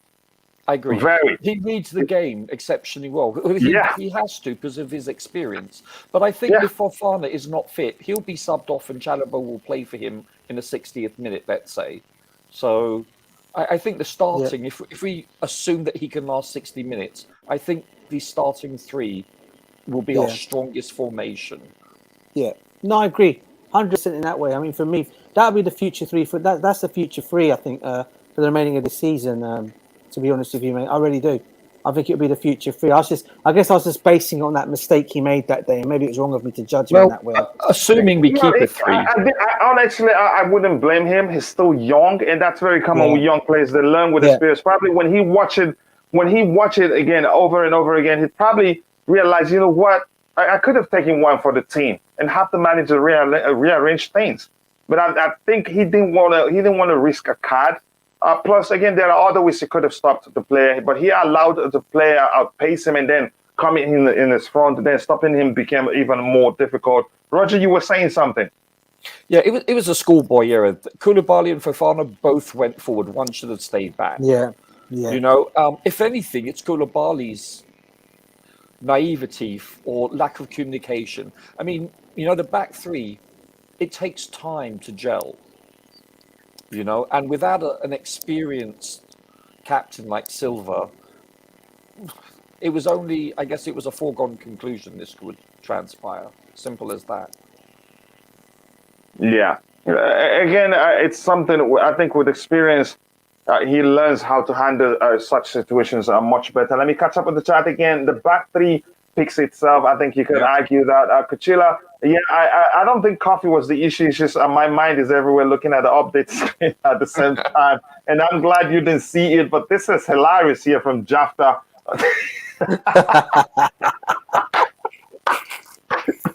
How much did it cost?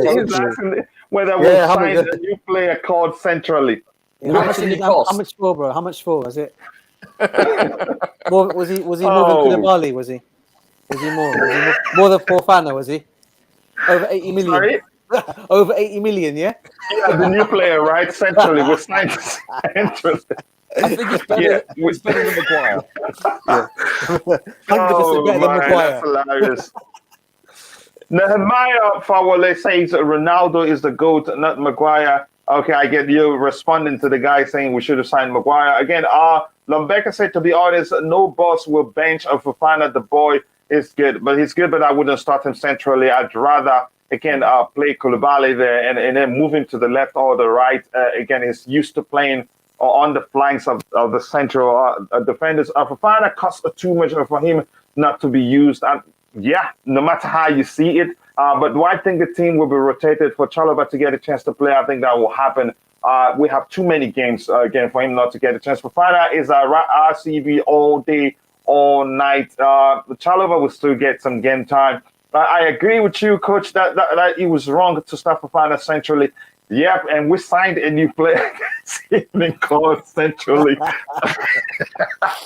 That's not going to go for me. Oh, my goodness, that's hilarious. That's not going to leave you. I couldn't believe it, but that's a hilarious way to put it. Silva always in the center, no doubt. Yep, as long as he's fit. Santiago Mendes is okay. Banned me for not agreeing with him. Wow. Okay. Porter should play a 5-3-2 with Alba and Sterling at the striking position. Havertz, Jorginho, and Kovacic behind the end. Cucurella and James that went back. We'll see what happens. Again, we'll be surprised what happens. Let's see again.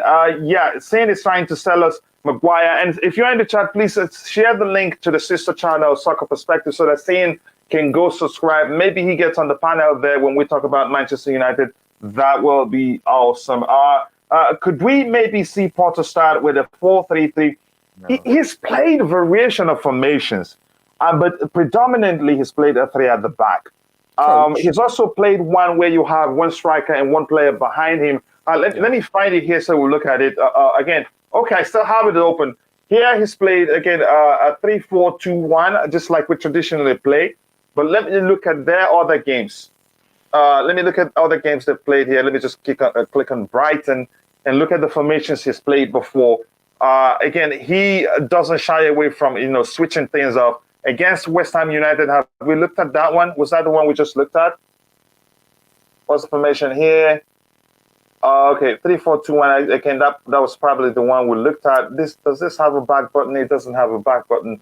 So I have to come here. Let's look at this one here. I think that's the cup game where our player on loan there, what's his name? And this one is 3-4-2-1 still. Cole, I was talking about Cole, he started and he did well, got a rating of 7.8. But I'm looking, there are variations of formations that I've seen them deploy here. Let's see. Coach, do you think he'll start with a 3-5-2? That's a chance. I think it's a strong chance. Yeah, there's a strong chance he does that. But you can't, he's unpredictable. Look at this one here. This one, again, is a 3-5-1-1. Yeah. You see the structure here.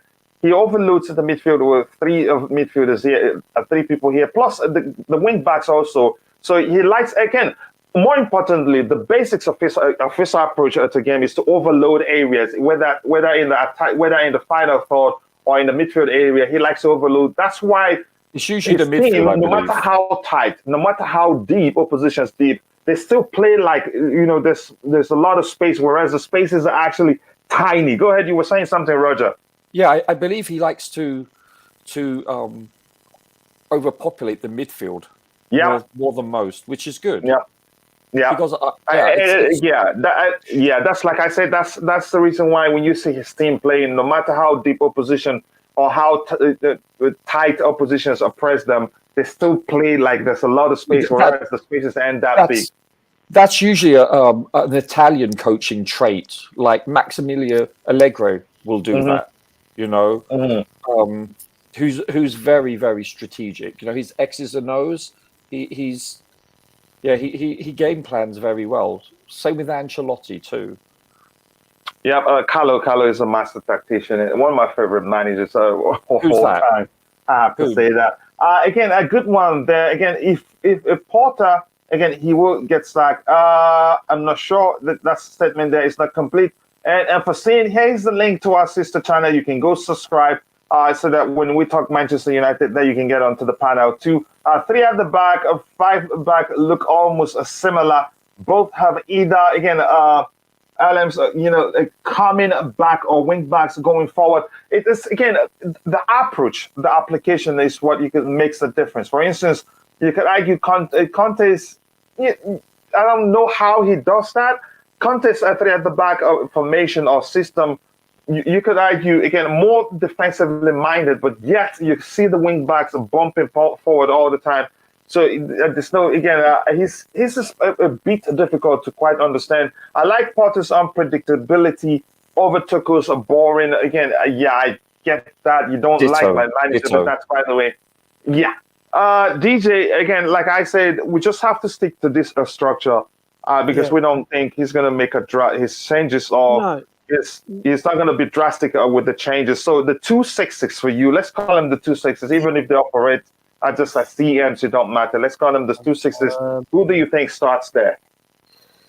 That's an interesting one. I mean, I would love to see Zakaria start this game. Bearing in mind that Potter likes his midfielder to be able to overload, close passing, close control, and ball carrying. Go ahead, DJ.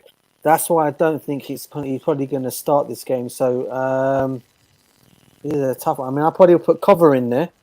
Yes. Who would be the other one? You've got Gallagher, who could possibly go in there as well. But I won't play Gallagher as a number 6, to be honest with you. It's probably going to be Gallagher. I don't know if Gallagher...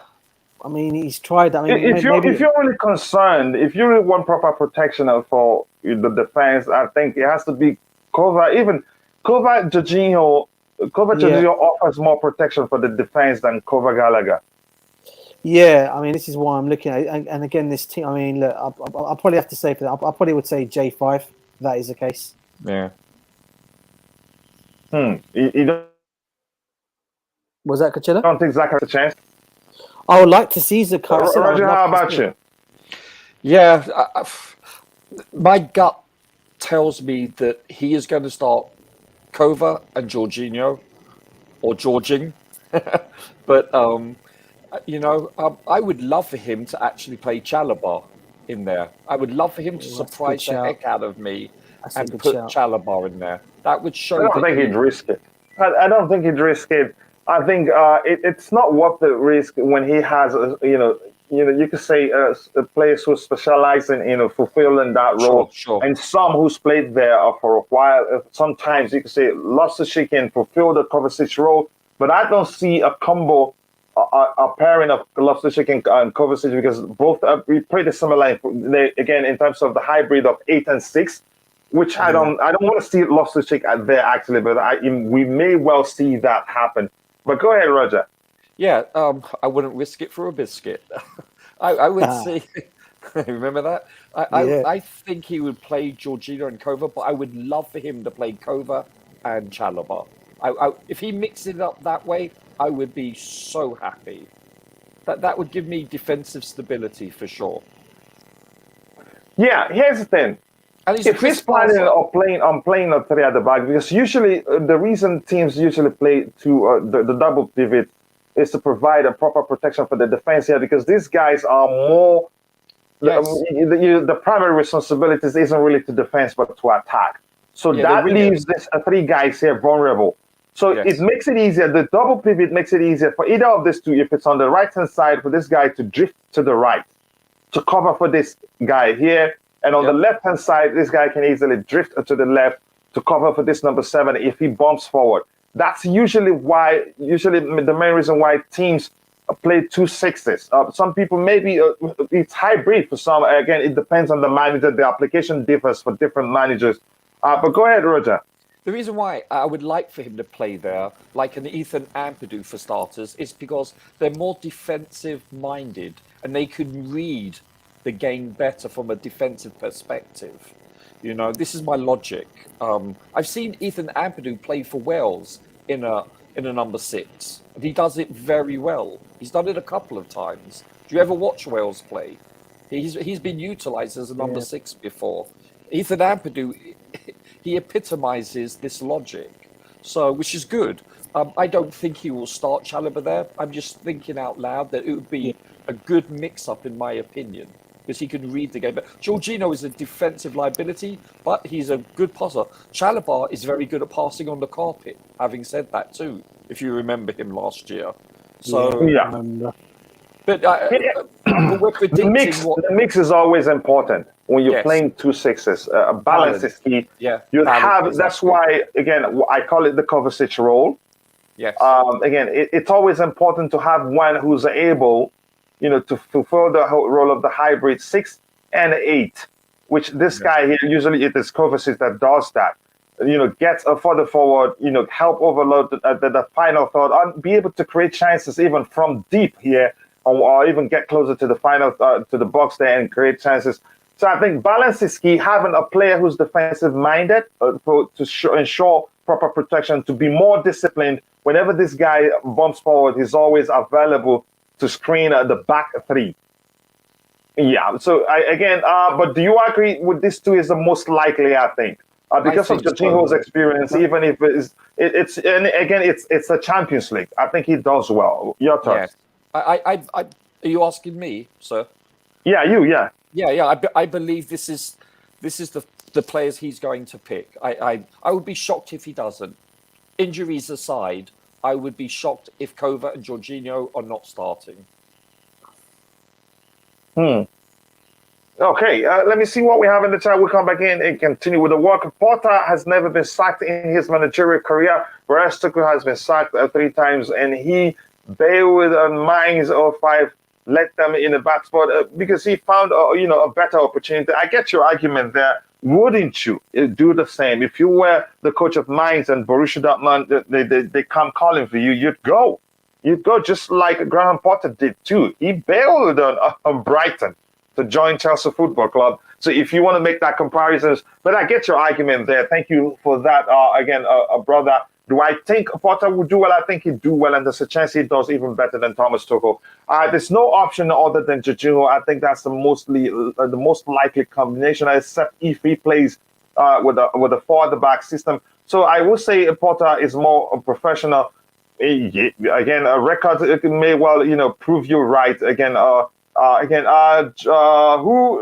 Kovacic, I think that's what's going to happen. Tuchel has won the Champions League. Potter has only dreamed of playing the Champions League. Okay, you guys slug it out there. I'm not going to read any of the comments there. It's your fight. I'm not going to. That's by the way. I think Potter will win Chelsea the Europa League this year. Okay. Europa League. So he's thinking he thinks we're going to drop out the Champions League. Yes. Come on, Phantom, come on, mate. You know better than that. I think he probably knows. Let me just believe he was just trolling. Now maybe he knows. I know he is. I know he's trolling. He's trolling big time. Yeah, it's typical Phantom. Okay, that's by the way. Again, exactly. There's a difference in managing a top team and a mid-table team, but I think I think Porter is well equipped to be able to manage the egos at Chelsea Football Club. Again, I will screenshot these and remind you in a year or two. Please go ahead, brother. I'd love that. Do that again. That's why we're here, and I'm glad you're enjoying the show, even though you're not a Chelsea fan. But don't forget to go subscribe to our sister channel, the Queen of the House, Just Viola. She's here. The link to that channel. Be there. Be on the panel when we talk about Manchester United. Again, is he trying to say LVG isn't a top manager? It's your fight with him, and I'm not going to get into that. Again, feel free, coach. Join the fight. No. I don't want that. Let me come to you. This is probably, again, these two positions have probably picked themselves, the right wing back position and the left wing back position. Maybe the left isn't that simple. Yes. It isn't that simple because Chilwell is available and Cucurella is available. But some will argue he probably picks Cucurella because he knows him and probably understands how he wants the game played. Your thoughts, Roger? I mean, he's obviously far more knowledgeable with Cucurella than he is with Chilwell. He's obviously coached him before. So I think there's a stronger chance that he starts Cucurella. But I wouldn't be surprised, just like in goal, this dilemma, that he could pick Chilwell also. So it's a toss-up. It really is. I personally prefer Chilwell currently because I believe his corners and his crosses are better. I was not very impressed with Cucurella's corners, to be honest with you. And his but during a normal play, if it's not from set piece, he can actually put in some fine crosses. Right, again, you can say he put in a total of 500 plus. He put in more crosses into the box, good crosses into the box, more than De Bruyne did. But they didn't just have good players who are good enough to get at the end of those crosses. But go ahead. Also, Cucurella has better closing speed when tracking back. This is important. He's far more defense orientated. I think he's a better defender than Chilwell, in my opinion. So I think the Chilwell is probably, to me, if you ask me, Mike, in my opinion, I'd say Chilwell is a better defender, and Chilwell has a great leap in him, even though he's not the tallest. Sure. But I want to know your choice for that position. My choice, or what Potter believes will pick, because I think Potter will pick Cucurella. I personally will probably pick Chilwell just based on the last couple of games. On form, especially. But it all depends what they're doing on the training ground. There are some players, just like the NFL, that actually perform better in the game than they do on the training ground. It's just the way some people are. Some players are quite renowned for that, and some players impress the coach more on the training ground. So it all depends on Potter's mindset, and I obviously don't know him, so it's a supposition. So I'm just basically guessing. So I would go with the fact that because he's coached him before, I think he's going to lean more towards Cucurella. This is my logic. Yeah. Again, it's a human thing, actually, overall, if you want to put it that way. So Cucurella, you said on the left, and James, how about the right? That's for you, Roger, the right wing back position. I think that picks itself. It does. Yeah, I'd play Reece in every position on the pitch if I can. And guess what? It's not Mendy. So these are the two positions. Go ahead. Listen, everything Roger just said is correct. I think for me, if I personally would go with Chilwell, and obviously Reece James on the right wing. He picks himself automatically. But yeah, I'd go with Chile, because the only reason being is he's been in good form. He scored a goal as well. His corner kicks and deliveries better. Now I know Cucurella set up that goal for Koulibaly against Tottenham from his corner kick, but I still think Chilwell's got a better delivery of his cross. But because of Potter knowing Cucurella's game, I've got to think Cucurella will be the one he chooses on that left-hand side. Surprisingly, a lot of people, let me give it time, 17 votes, thinks Chilwell will start over Cucurella for the left wing back position. That's surprising to me. But let's see again. Currently, Cucurella is playing better than Chilwell. But that cameo, should I call it a cameo again? The substitute appearance that Chilwell made, he scored a goal, assisted one, right? Yes, he did against West Ham. That's a factor too. It looks like he's back. It looks like he's fully back. But we'll see. It's a difficult one to pick. But maybe those in the chat will help us, complete that one. But here I'm going to put King James there. James maybe not Reece James. So let's put James here. Let's wait and see. Yeah, let's see what the people in the chat what they do. Again, evening to you too, Lee. I hope you're doing well. Again, how are you doing, brother? Please do let us know that you're fine. Again, Chilwell thinks, okay, nice, stylish things. Chilwell stats there. Again, hey, is saying hello to people in the chat. Chilwell, nice, stylish, says James. Not even a debate. I agree with you saying. Here says Reece James. Again, I think we could maybe see both. Who knows? Both are very good players. Cucurella, yep, we've talked about the possibility of that happening, but I don't see. It's a difficult one because you could argue. I don't know. I don't know what's going to happen. Coach. But after that game, we don't have too many games coming to bring up the argument that maybe what's his name, Graham Potter would try to rest one of these two generals here, start one in this game, start the other in the other game, so that they're fresh. I don't see that argument wouldn't make any sort of sense. No, but that's a chance we see Cucurella here and then Chilwell there. But go ahead, DJ, you were saying something. Yeah, no, I know. No, let Rod speak. But I think he was going to ask something, and I can kind of after. Go on, Rod. Ask first. I actually think both wing backs are going to be subbed. Sorry, Roger, you were saying something. Yeah, can you hear me? Yeah, we can hear you.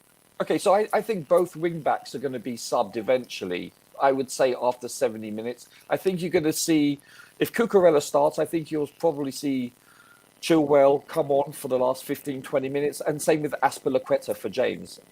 Because those positions, they put in the most miles. That's where in the body, and that's where you get muscle injury. So I think because of reduction in injury, I think Potter will know that, and these two positions, just like the Liverpool wing backs, they put in they just run up and down, and that takes wear and tear. So he wants to probably self-preserve them. So I think we're going to see 4 people in that position eventually over one course of one game. Yeah, and I was just going to add that. Listen, obviously you guys know we lost the first game. I don't think you want to take a chance and play players differently out in different positions. I think we need to win this game.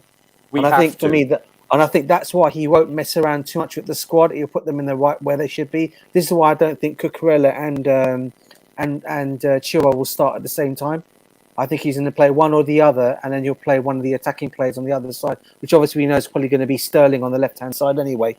So yeah, I don't think we just need to win this game, Cucurella. I think for me personally, I think we need to. He needs to win it. Graham Potter needs to have a good start to his life at Chelsea. With the fans, we need to win. So some of us are still bitter. Again, everybody wants to win. A win is a must in this one, and I hope we get a win. And it's a home.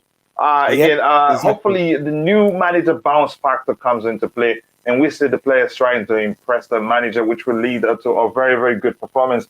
Mantasin, you're a Chelsea.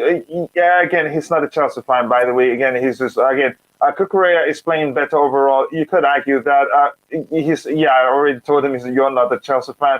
Okay, good to hear that you're doing well.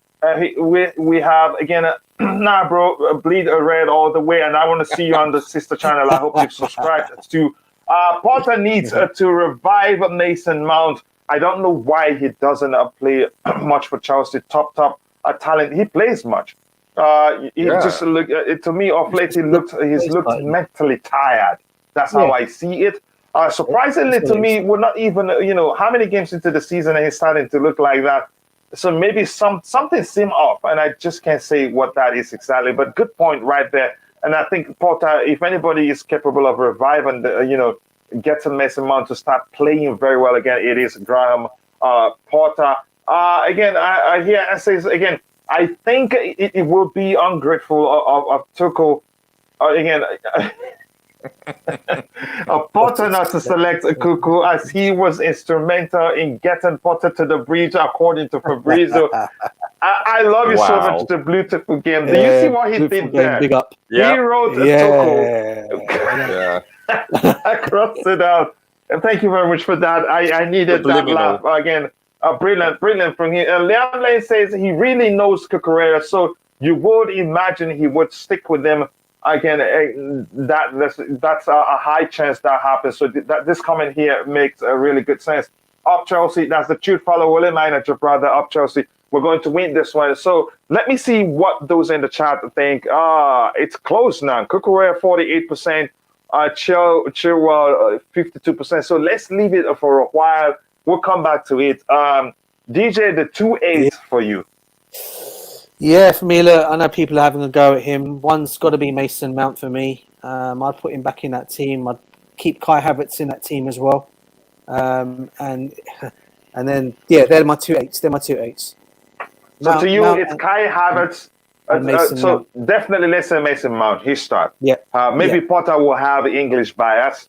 There's a chance that happens. Oh, no, sorry. No, my bad. Sterling, sorry, on that left side. Sorry. So Sterling is one of the 8. So yeah, Sterling certainly. Sterling on the wing on where Mount's side is. Yeah, 100% Sterling there. Okay, so Sterling certainly starts on the left or on the right. The position doesn't matter. Who's your second 8? This is where it comes in, isn't it? It's going to be either between Mason Mount and... Yeah, now you know how difficult Potter's job is. Oh, God, here we go. This is Mason Mount had a pretty good Champions League game, I have to say, even though he looked disinterested, but he still played fairly well. One. Remember, would I rest Mason Mount or would I actually start him in this game? Or would I put Kai Havertz? He's rested. That's a tough one. You know that. You know what? I'm just gonna say Mason Mount on that side, right hand side. Let Havertz do it rest this time. Okay, let's leave that one open. I have to get the vote from the people in the chat before I decide who's the second 8. Oh, yeah. I want to find out who's going to be the second 8 there. Let me see. Sterling, Pulisic, Alba, Mount. Okay, and here you have. You guys are also missing Kante. He's still injured. He will be out until early October. Whenever he doesn't, you're saying the same thing. Whenever he doesn't play, Chelsea look like Bally. That's the truth. And yet we're reluctant offering him a long-term contract. I just don't understand why. Maybe we don't understand his importance. We'll see here. I hope we go with Sterling, Alba, and Kai. I will put out a poll. Sterling, Alba, and Kai. Alba centrally. Okay, I wouldn't be surprised. We'll see. We'll have to put a poll. Again, trolling doesn't work in here. Kai dropped. Okay, let's see. Sterling, most definitely. Let me see if I'll shut this poll and ask the other question. What does it say? 54%. So I'm going to end it. 26 of again people votes. So Chilwell, they think Chilwell sets here. So let me put the Chilwell here. Really?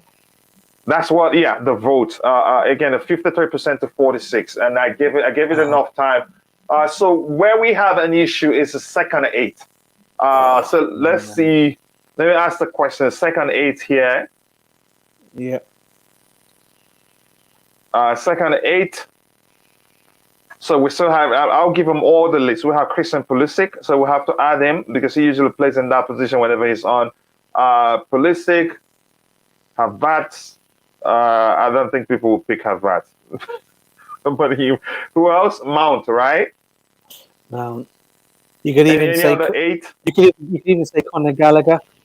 Gallagher. Should be there. Could be there. Oh, even Ziyech. Another one. But the way he played in the last game, mate. The way he played in the last game, I wouldn't. No way. No way. The way he played in that last game, nah. You don't think he's going to play? His attitude in that game, that last game, mate. Oh, honestly, 2 free kicks. I mean, they were all wet. You know what he did? He downed tools, in my opinion. Yeah. So who should be on the list for the second 8? I have Pulisic, Havertz, Mount, Gallagher. I think Potter himself will bank on experience. I think Pulisic. I think what's his name? Ziyech probably will get more chance than Gallagher at this point. Yes. Probably. Probably. You're looking at experience, probably. Yeah. He will do. So let's put Ziyech there and see what people in the chat thinks. Just give me 1 second here. Ziyech, let's see what they think. Second 8 of access. The number 9, we have Broja and Kai could even go in there. Kai could get put in there as well. Kai can also go there. Okay. Kai can also fight for space as a number 9.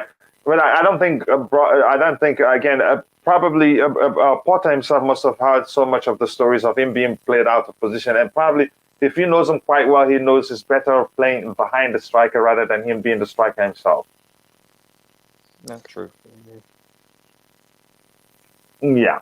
I know. Again, at the point, I recognize. I know you weren't trolling. I know you were saying the truth.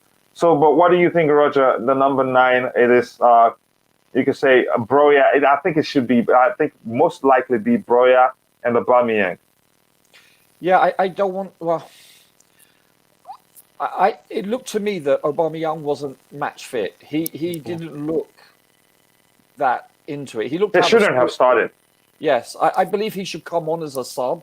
I would start Broja ahead of him or Kai ahead of him. I'll be honest with you, in the number 9. I would rather start Kai over Aubameyang or Broja over Kai. This is my logic. I agree with that as well. Just because of the way Aubameyang started that other game, you can tell the guy's not fully. I think he's so worried about his face still. Yes, and but it's not even his face. You think he's recovered emotionally? I don't think he knows. That's the other thing. Probably not. And I think it just didn't make any sort of sense to have started him that day. Go ahead, DJ. Yeah. Sorry. Yeah, I think that was a bit of a rush for him to come into the team. I know why Thomas Tuchel wanted to do it, because obviously it's his play. He brought him in. He wanted to see if he could, find that form, give him an opportunity in the Champions League before obviously bringing him back into the Premiership game again. So I can understand why he did that, but we saw. I think we all watched that match. We could tell he wasn't. I mean, he was offside for his goal, wasn't he? That usually he wouldn't be offside.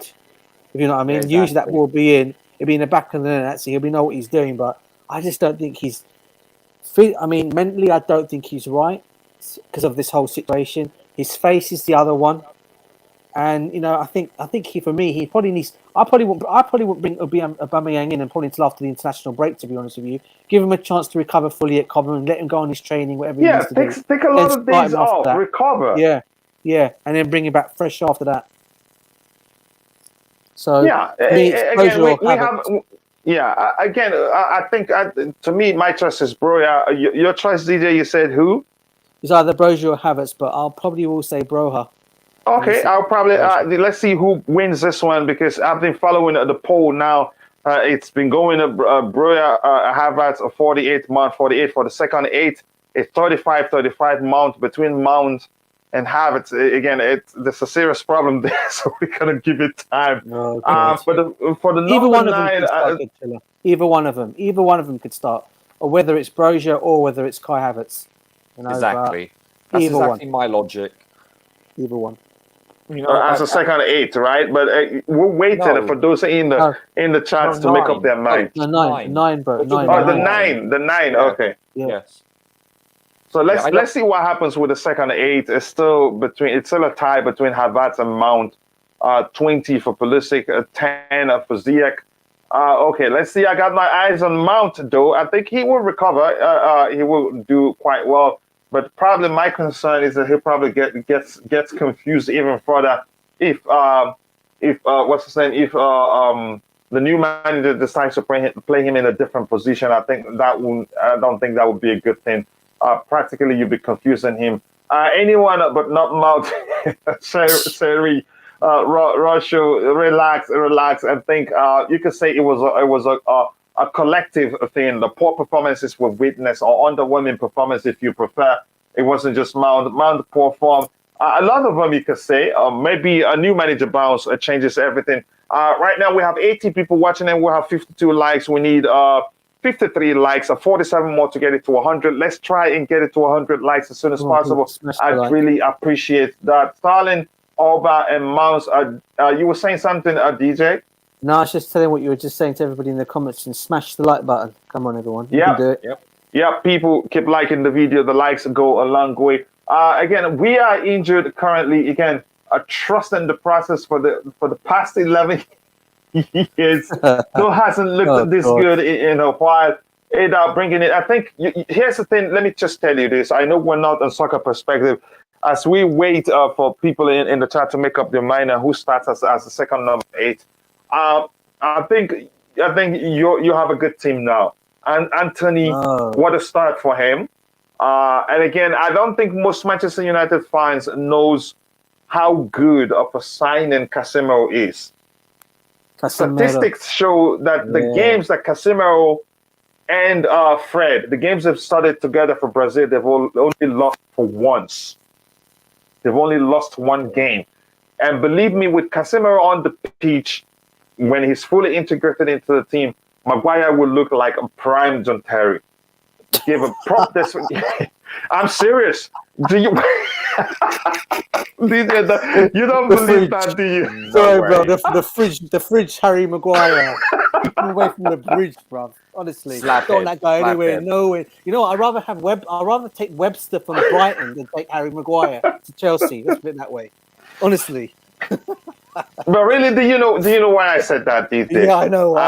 Maguire was as good as he was at Leicester City because of the protection he had from Ndidi. And Kante. I have to say that. But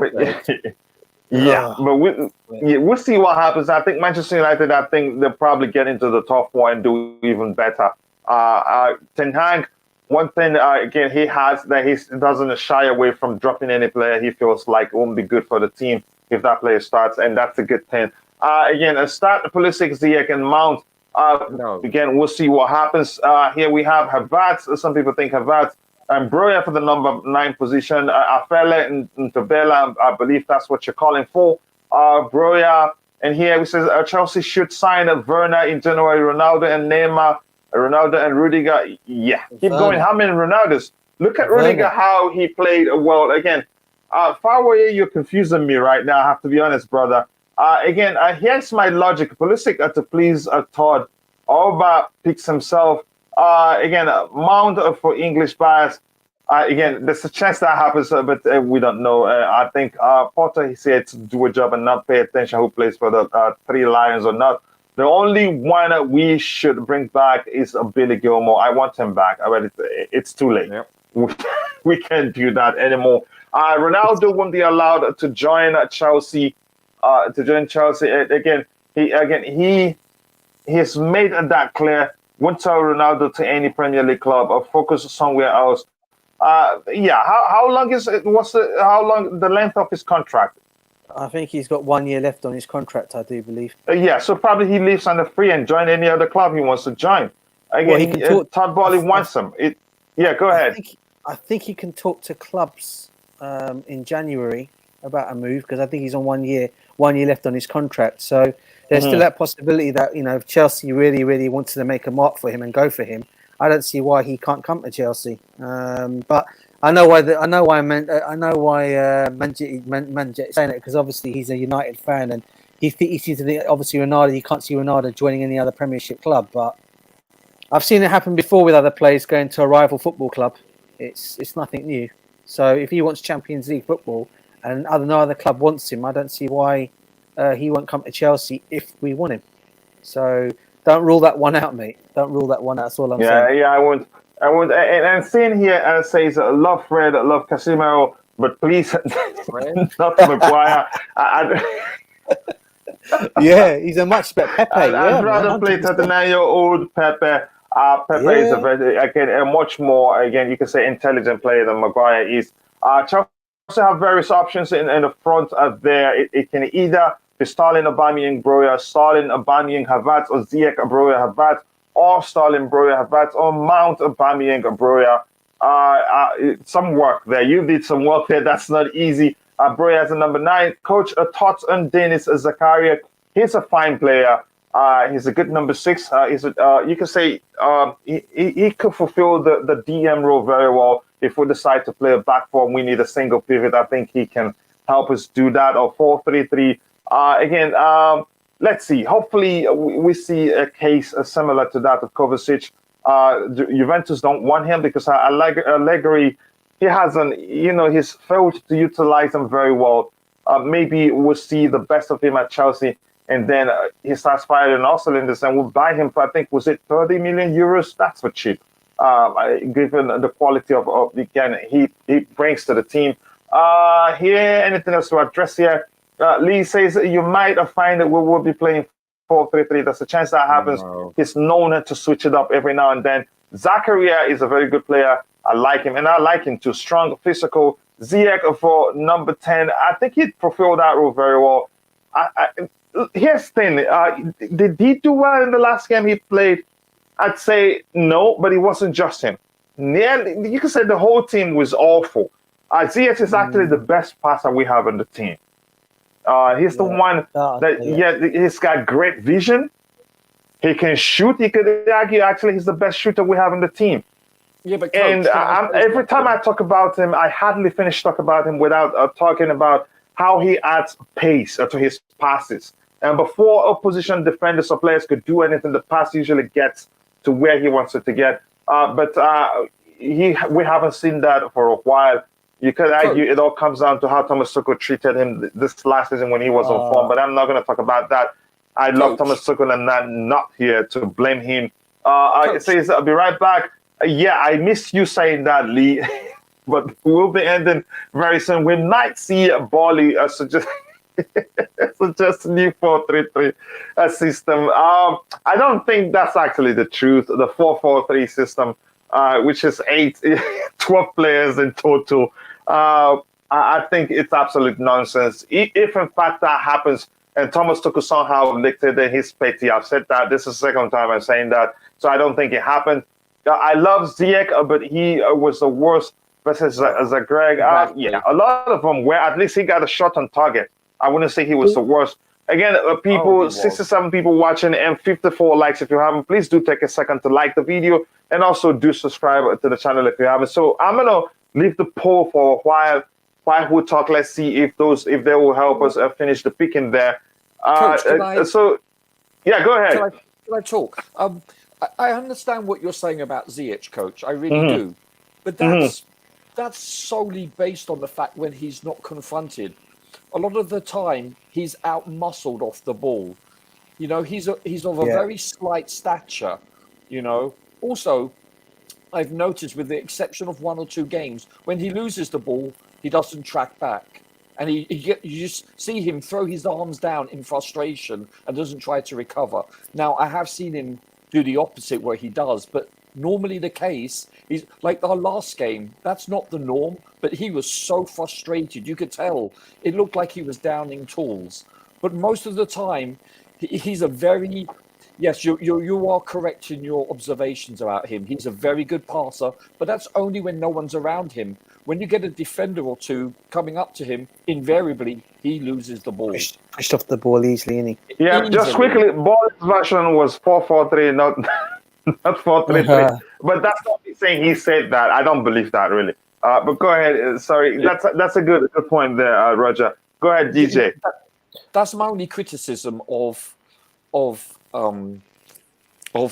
Of Ziyech. Ziyech, yeah. His frustration. There's a chance again he played badly because he had his mind set on rejoining Ajax, and that didn't materialize. Exactly. That can be devastating. Oh my goodness, that can actually that can be devastating for a player. I still didn't say it correctly, but go ahead, Roger.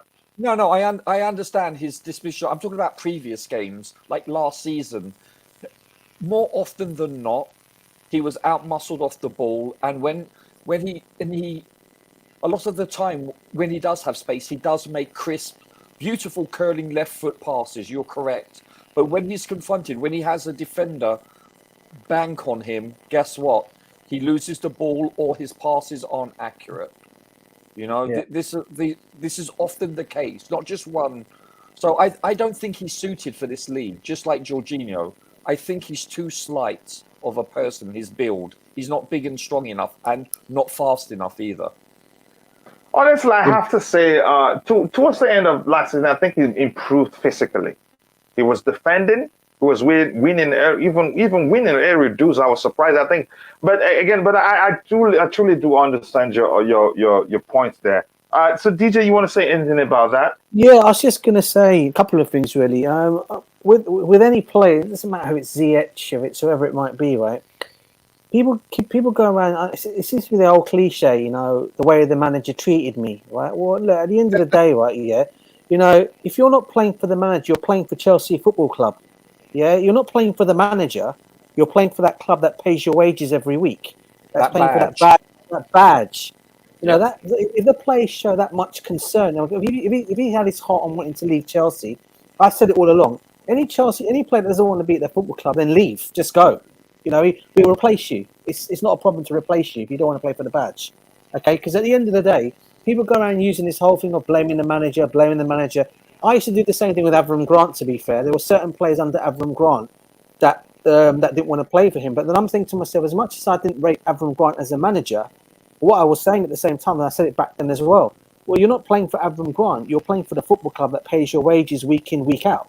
So go out there and do something, yeah, regardless if you don't like the manager, right? So for me, the whole thing with Ziyech is the same thing again. But Tuchel didn't maybe like him because of the way his attitude was, maybe, or we don't know. I'm sure a lot of things will be revealed. We really don't know what went wrong. Yeah, I'm sure a lot of things will come out from Thomas Tuchel at some point. Anyway, when he does his interview at some point, apparently there's an interview coming out with him. I do believe in the next couple of weeks where he's actually going to be talking about a lot of his time at Chelsea and whatever happened and why things were going wrong. And then we'll see from that video that he makes of what he's basically going to say. And it'll be interesting to see. It'll be interesting to see what he's going to say about some of the players. And I wouldn't surprise me if Ziyech's name comes up a few times and Pulisic as well. I really don't think he'd say anything, DJ. Nothing bad. Nothing bad. Yeah. Nothing bad, I'm sure. DJ, also something else. I believe Ziyech plays for, is it Morocco? I forget which North African team. Yeah, that's his Moroccan international. He could have represented Netherlands, but he chose to represent Morocco. And you know what? Didn't he have issues with the head coach of Morocco? Yes, he did. Yeah, we're only hearing the coach was the most vocal when that issue, you know, when we heard about the issue. We didn't hear much from the angle of Ziyech. So I wouldn't judge him based on that. But go ahead, Roger. Well, I'm just assuming that he may be high maintenance. Perhaps if there's multiple coaches and he's the common denominator, then perhaps the issue is with his ego. Perhaps, I don't know, or a cultural explanation. I have no idea. But it seems that he's the common denominator. If multiple coaches have issues with him, what does that tell you? I'm assuming here because he could be very innocent and he could be a consummate professional. I'm just going by the law of averages based on statistics. If you've got multiple coaches, that's all. And to be fair, when we signed him, Cucurella, I was one of the first. I said, I hope we get this guy in because I saw what he did at Ajax. First time when Lampard first got, because I saw what he did at Ajax and what he did to us, in particular in the Champions League game. That's true. Okay? That's true. All right, and I thought to myself, you know what, this guy comes at Chelsea and he can show what he can do. I love him at Chelsea because I think he's that kind of player, that different, the wizard, as they used to call him, the wizard. Yeah, yep. I mean, because of his left foot of his. If he can come in, if he comes in and does that at Chelsea, what a player we're going to have on our hands. But he had that bad injury. And then for whatever reason after that, things just didn't go to plan for him after that. But he came back after that, played a few good games after that, and then all of a sudden it kind of like went pear-shaped again. So look, listen. COVID also. I'm not sure if he had COVID. I'm not sure if he did. No, I think he had. There was a time he had a shoulder injury. But here's the thing. I think he still has it in him. And I hope, Porter is a miracle worker. I hope he can maybe revive him, if you want to push it that way. Sure. I think this is still, again, we don't have too many good passers like him. Even if you play him as number 10, he's capable of orchestrating defense, splitting passes. But let's see what happens. Again, Ziyech, swapped his feet around in that game. I get it. I love Ziyech. I love him too. I hope he comes good under Porter. Bali is using Kepa as a centre back in his 4-4-3 formation. You never know. The Bluetooth game says we're going to learn so much about Porter and the players this week. If the players are absolutely bang and we win 5-0, then we know they are all a bunch of frauds and they downed tools. But if we lose, yeah, you complete that yourself. Open to interpretation there. I think Chelsea's main summer signing should be getting Roman Abramovich back. Okay. I disagree. That's again, okay. Yep. CFC OJ. Bigger brother, you can always share the link to your channel if you want. Again, no problem at all. You're always welcome to do so. And here it says, I doubt the name and drops anyone. Yeah, he's not going to do that. I think he's too big for that. He doesn't want to be hired. Yeah, it's going to, it will tarnish his image as a manager. I don't think it's going to do that. Ziyech was brought for the goal he scored at Stamford Bridge in the UEFA Champions League. Yeah, you can argue that too again. Now, mate, Ziyech, would have played equally well if he was playing for that City team. They are just too organized. But let me say again, 35% thinks it's Mount, so I'm going to plug in Mount there. And I'm going to ask them a question for the number 9 position. And what are the names we called for the number 9 position? The central guy. We said Brozier or Havertz. Yes. Okay, let me ask them and see what they will pick there. For me? Yes. Brozier for me. Brozier for me. I think Aubameyang needs some time off. I have to be. But if they feel like he's ready, I'm not training with them. There's a chance he's ready, and we don't know it. Who would you pick? I probably would say Brozier. Yeah, I'm leaning towards Brozier also, but I wouldn't be disappointed if Kai started also. He's got a lot of money in the bank for when he scored. He can be very clinical and he's very technical. His first touch is sublime. And if you look at his pace, he doesn't look that fast unless he's running with someone else. And you can see his long strides. He possesses speed. I like him. And he's very good in the air. I want to just bring up something that we haven't discussed. You know what I've noticed? Since the last couple of years, we've Rudiger has gone. Who's the player that we sold to West Ham? I forgot his name. Zuma. Kurt Zuma. I used to call him Bambi on ice because he was very scary with the ball. But those people were clinical in the air. We have lacked that as of late. We've lacked that clinical header in corners or free kicks. Have you noticed that? It's lacking. And it's glaring. Yeah, again, really, we've been struggling. But I think Fofana changes that. Koulibaly changes that. Again, that was before the signing of these two players. Even Chalobah is good in the air. But again, aerial as intelligent as Thiago Silva is, and of all his experience, is not the best really in terms of defending aerial balls. Right. I have to be honest. Yeah, but go ahead. Yeah, so that's what I've noticed that is lacking also. Zuma used to be lethal in the air. So was Rudiger to a certain extent. Silva's not bad. Koulibaly's first goal. Wow. I mean, that's a worldie. So deliciously taken. It was sumptuous, wasn't it? It was gorgeous. But having said that, in the air, he hasn't impressed me yet. But it's early days. I understand.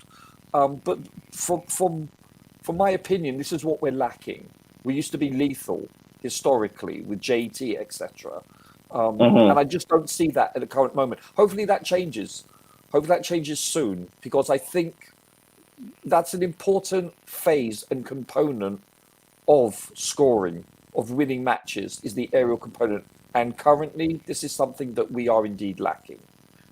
Yeah, that's a very, very good observation there. And the chat thinks 59% thinks Aubameyang will start, 41% of Brozier, 17 votes. Let's see. Let's wait for them to vote even more before we do that. Let me see what we have here. Hi, Cucurella. Ziyech has been, after because of previous coach that he had issue with losses. I don't know if he was fired, so I don't know. It's more to do with Abramovich management and team than just the money. Maybe, I'm not sure. I get into a conversation and I understand why is the panel not picking Albers number 9. Because probably he needed more time. He needs more time to recover. Again, for you to face armed robbers who beat you, hurt you so badly, you have, a broken bone in your jaw. It's not about the broken bone alone. Emotionally, I believe he's still probably still suffering emotionally. That's an emotional ordeal, if you want to press it that way. I think he was rushed back. But maybe we'll see what happens. Again, here we have Brother should start if you think so. Havertz, it's so good. It's not even.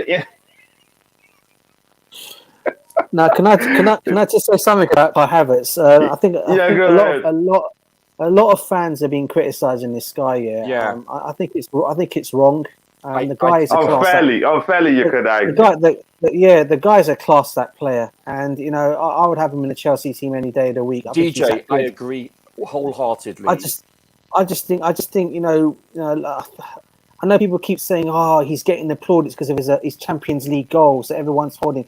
He's made history there, fair enough. Yeah. He's already put himself in the history books, right? Yeah, but it doesn't matter. The guy is a class player, and I just think he's silky on the ball. He can take on a man when need be. He's got a good shot on him as well, which he's not been doing so far at Chelsea. I do believe if he gets put in that right position, which is obviously behind. Use him properly. You will see the Kai Havertz you saw at Leverkusen, and people are going to say, "Oh, it's the Bundesliga. It doesn't really matter." No, it's not about being in the Bundesliga. It doesn't matter. The guy's just a silky player. We've seen flashes of what he's capable of doing even in the Premier League. And I just think too many fans use him as a scapegoat nowadays. Kai Havertz is this, Kai Havertz is that. I'm thinking when this guy does leave our football club and he goes somewhere else, people will then saying, "Oh, why do we sell him?" Just like people moaned about Mo Salah, people moaned about Kevin De Bruyne. All these players that left us, right, and said, "Oh, they're not going to make it at Chelsea. Look what they've done with themselves now." Yeah, this is going to be the same situation with Kai Havertz. If we let this guy go any point soon, this guy's going to ball at another club, and whether it'll be in the Premiership or whether it'll be it wouldn't surprise me. And this is a thing; it would not surprise me if Kai Havertz ends up at Real Madrid with Thomas Tuchel as the manager when he gets that job in the summer. Okay, it will not surprise me that Kai Havertz ends up going to Real Madrid in the summer. Because they'll make a big offer move for him. I don't think he'd leave. I hope not. I hope not. Can I say something? Raphael Honigstein, he knows the Bundesliga very well. The journalist, he cannot stop waxing lyrical about how silky Kai is. He says he's our German's best potential superstar. When he was talking about his national team. He's like, you will see, he cannot stop talking about. He was talking about when Chelsea acquired him. He's like, you watch him. He's watched him a lot in the Bundesliga. I mean, Honigstein, he really does know his Bundesliga, and he recognised him at an early age and said he's one of our up and coming talents and he'll be an all-time great. And I remember seeing him on, I believe it was ESPN FC a few years ago, and I have to concur with him. It's his first touch. He's what was the ball that was played over his shoulder and he brought it down with his left foot and just tapped it in? He has a brilliant first touch. He's so technical. He doesn't get the service.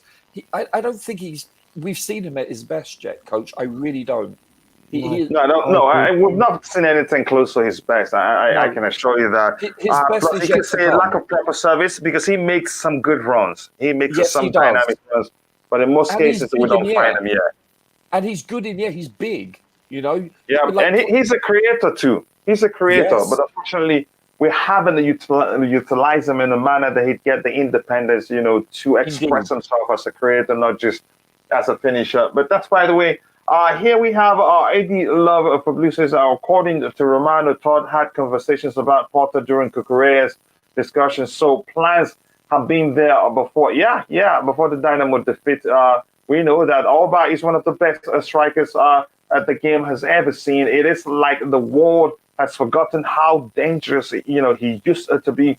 If you can tap into his, I think Potter probably already knows that he is an easy contender for the Golden Boot. He scored 20 plus goals in 2 consecutive seasons in the Premier League. At Barcelona, he scored 11 goals in 17 games. That's nearly a single goal per game. That shows you how good he is, and he hasn't lost that. But I think we rushed him onto the pitch after he joined Chelsea. Broja will start Alba isn't ready to start yet. You could see he was still, you could argue that again he is still worried about not even his jaw. I don't think he's looked to me. He looked like somebody who isn't emotionally ready to be on that pitch that day. But players are players, and if you ask them, you think you can play? He'd say yes. What do you expect? Go ahead. Somebody was saying something. Yeah, he's basically suffering from PTSD, post-traumatic stress Sadly. disorder. Yeah. Agreed. You say I'll go crazy. Sorry, that's the beautiful guest still argue and fighting Dieter for Kai Havertz. Yeah, wow. I get it. Again, Haaland is a beast, true. But Alba can be a contender if he can, get his original stride, and if he can get the services, if he can put in good crosses, he'll always, be at the end of those crosses. Again, I'm not going to start comparing them both because I don't have enough information to say this is how they differ. I love Kai too, but he's not been in good form right now. A lot of our players are. You could argue all of them. Even there were games that Thiago Silva's positioning was questionable. Which comes down to probably lots of changes in the back line, not proper communication between him, Cucurella, and between him. You could who was on the right again. Let me say him and Koulibaly. There wasn't proper communication, and that made them look bad. It kind of says, "I'm back. I hope everyone is well this evening." Looks like a chat. Again, it's thinking the same as me when it comes to line up with the expectations of Chilwell. It looks like he's going to start. I cannot see who would pick that goalkeeping position. It's Mendy. It's Mendy. Something probably you should see it now because I have a shorter comment highlighted. Again, I wish Chelsea get top 4. Now, Man U fans are mocking us. They look stronger than we are. Maybe on the Potter, something changes and we'll start looking stronger. But that's, by the way, coming back to the panel, while I still wait to see what those in the chat, what they do for the vote on who starts in the number 9 position. DJ, what type of game do you expect? I'll be honest with you, I'm probably going to expect this. They always talk about they call it the new manager bounce. Yeah. And I really believe the players will get a good win on. I never predict score lines, as you guys know. Well, I never predict a score line, but I always back my team to win every time, regardless who the opposition is. And I just believe on Wednesday. It's Wednesday the game is, isn't it? I think yes. I believe we can get a really good result against this team on Wednesday. I really do. I think they're a good team. Don't get me wrong, but I just think we're going to be too strong for them, and we need to win anyway. I think the bottom line is we're playing at Stamford Bridge. All right, so the crowd are going to be behind all the plays. It's probably going to be a packed out Stamford Bridge anyway, maybe because it's a Champions League match, and usually on those nights. Usually, I know because I've go to a lot of the Champions League games at home. The bridge is rocking. The flags are up in the stands. It really rocks at Stamford Bridge, and I really think we'll go out there and get a win against them. And I just think with a new manager bounce with Potter, I really think we're going to go out there and get this win. So for me, it's going to be a win all the way. Yep. Again, saying it will be Willy Caballero. Caballero. Saying I really want to see you. He was good at saving penalties. Yeah. Yeah, he was good at saving penalties. He was excellent. Yeah, he was good. We got him very late in his career, and a very again an exemplary professional too. I love him. Again, number 1 is mocking Chelsea, bro. You United fans are just focused on Liverpool. Yeah, I get it. That's a good one there.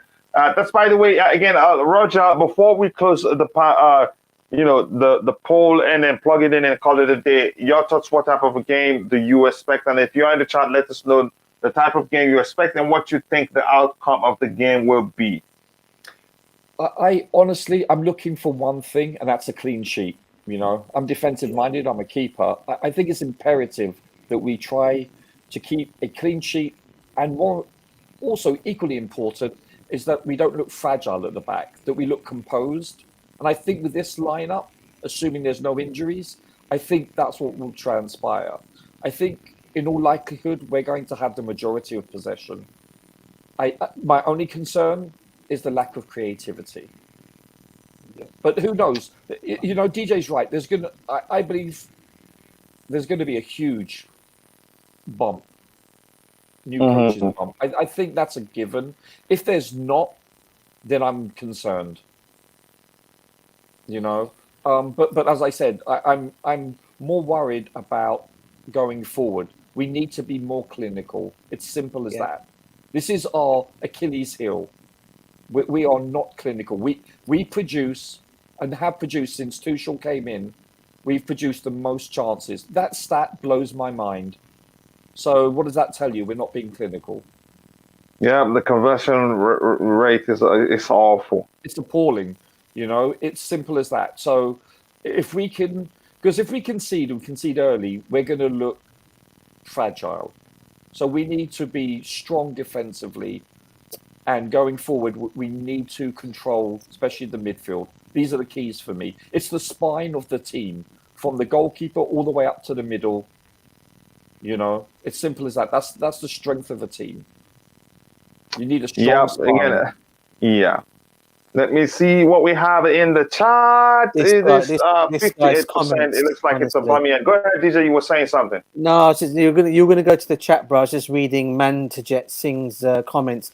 Clean sheet is possible. Just swap Maguire for Kante from us. From us, guaranteed clean sheets. I told you already how about for nah, it's all right. You can keep him at your football club, mate. We don't need him. We don't need him. Even as banter. Voting for Obama, I mean, I don't think he's ready to play, chaps. I really don't. We have no option than to pick what they want. Here again, Lee says it's going to be 2-0 win. This guy's a joker. I love this guy. I really do love this guy. He's a joker, seriously. Oh my! Again, okay, they're having a conversation there. Again, says, thank you so much. It needed that again after the past few weeks. We needed all the laughter we got today. Chelsea 3. I don't really. Usually, I don't like it when I see a lot of this, but that's by the way. That's okay. Did you pick a score, or did you make a prediction yet on the scoreline, Roger? I don't like to also pick score lines, but I do think we're going to win. Let's put it this way: because of the defeat last week, this is fundamentally a must-win game. If we lose this or even draw, this does not bode well. We would struggle to get out of the group, in my opinion, because we're going to be after the World Cup. We've already had 2 games postponed. We're going to be so overbooked for games, assuming no one gets hurt in the World Cup. So we don't have any room for error. It's simple as that. Because don't forget, you look at our squad, you're looking at the vast majority going to the World Cup. You know? Yeah. So it's a must thank you very much. Opinion. Mm-hmm. Yeah, I think it makes sense. I appreciate that. Again, with that, we've come to the end of the show. Again, sorry, Dan missed it today. He came late. No need to bring him, Dan, because we've come beyond the length in goal, the length at which we can, bring in more people to the panel. In goal, there's Mendy, the back 3, Silva centrally, Fofana to his right, Koulibaly to his left, 2 6s, Kovacic, Jorginho, right wing back, James, left wing back, Chilwell, the 2 8s, Sterling on the left, Mount on the right, and number 9, Aubameyang. With that, I want to say thank you to everybody that's found time to join. I want to say thank you to Roger. Thank you to DJ Sav. Again, thank you to the Bluetooth again for all the laughter. We need to win or we'll break. Just one thing, Cucurella. Unfortunately, that's the truth. I was just going to say one thing. You know, we were talking about keeping clean sheets, which is a must. Because I tell you what, that striker of theirs up front, Benjamin Sesko, is that his name? I do believe he's a Leipzig player. He's back on loan there. He's supposed to be the next Erling Haaland. He's back on loan at Salzburg. He's no. He's a Leipzig player, but they loaned him back. I think they've loaned him back to Salzburg till the end of the season, and he'll go there afterwards. Or was it Dortmund? I can't remember what club he's going to, but this guy's a very good striker, and he'll cause us problems tomorrow on Wednesday. Sorry, I can tell you that now. He'll cause some big problems.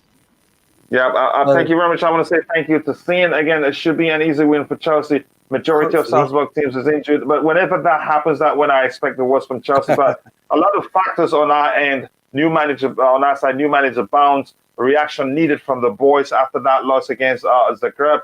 Were you saying something, DJ? Sorry. No, nothing. No, I was listening to what you're saying. No, nothing. Yeah, again, the most funny thing is that here, Chelsea fans, yes, whenever we lose, we take it out on Twitter, and I feel bad for their server whenever Chelsea lose again. Bring me that third UEFA Champions League.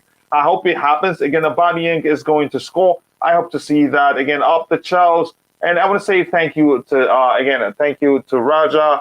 Thank you to DJ for finding time to join us. Thank you to Saint for joining us. And also, I know you subscribe to Soccer Perspective. I appreciate that. Thank you very much, my brother DJ Sav. Be sure to go check out DJ Sav handles.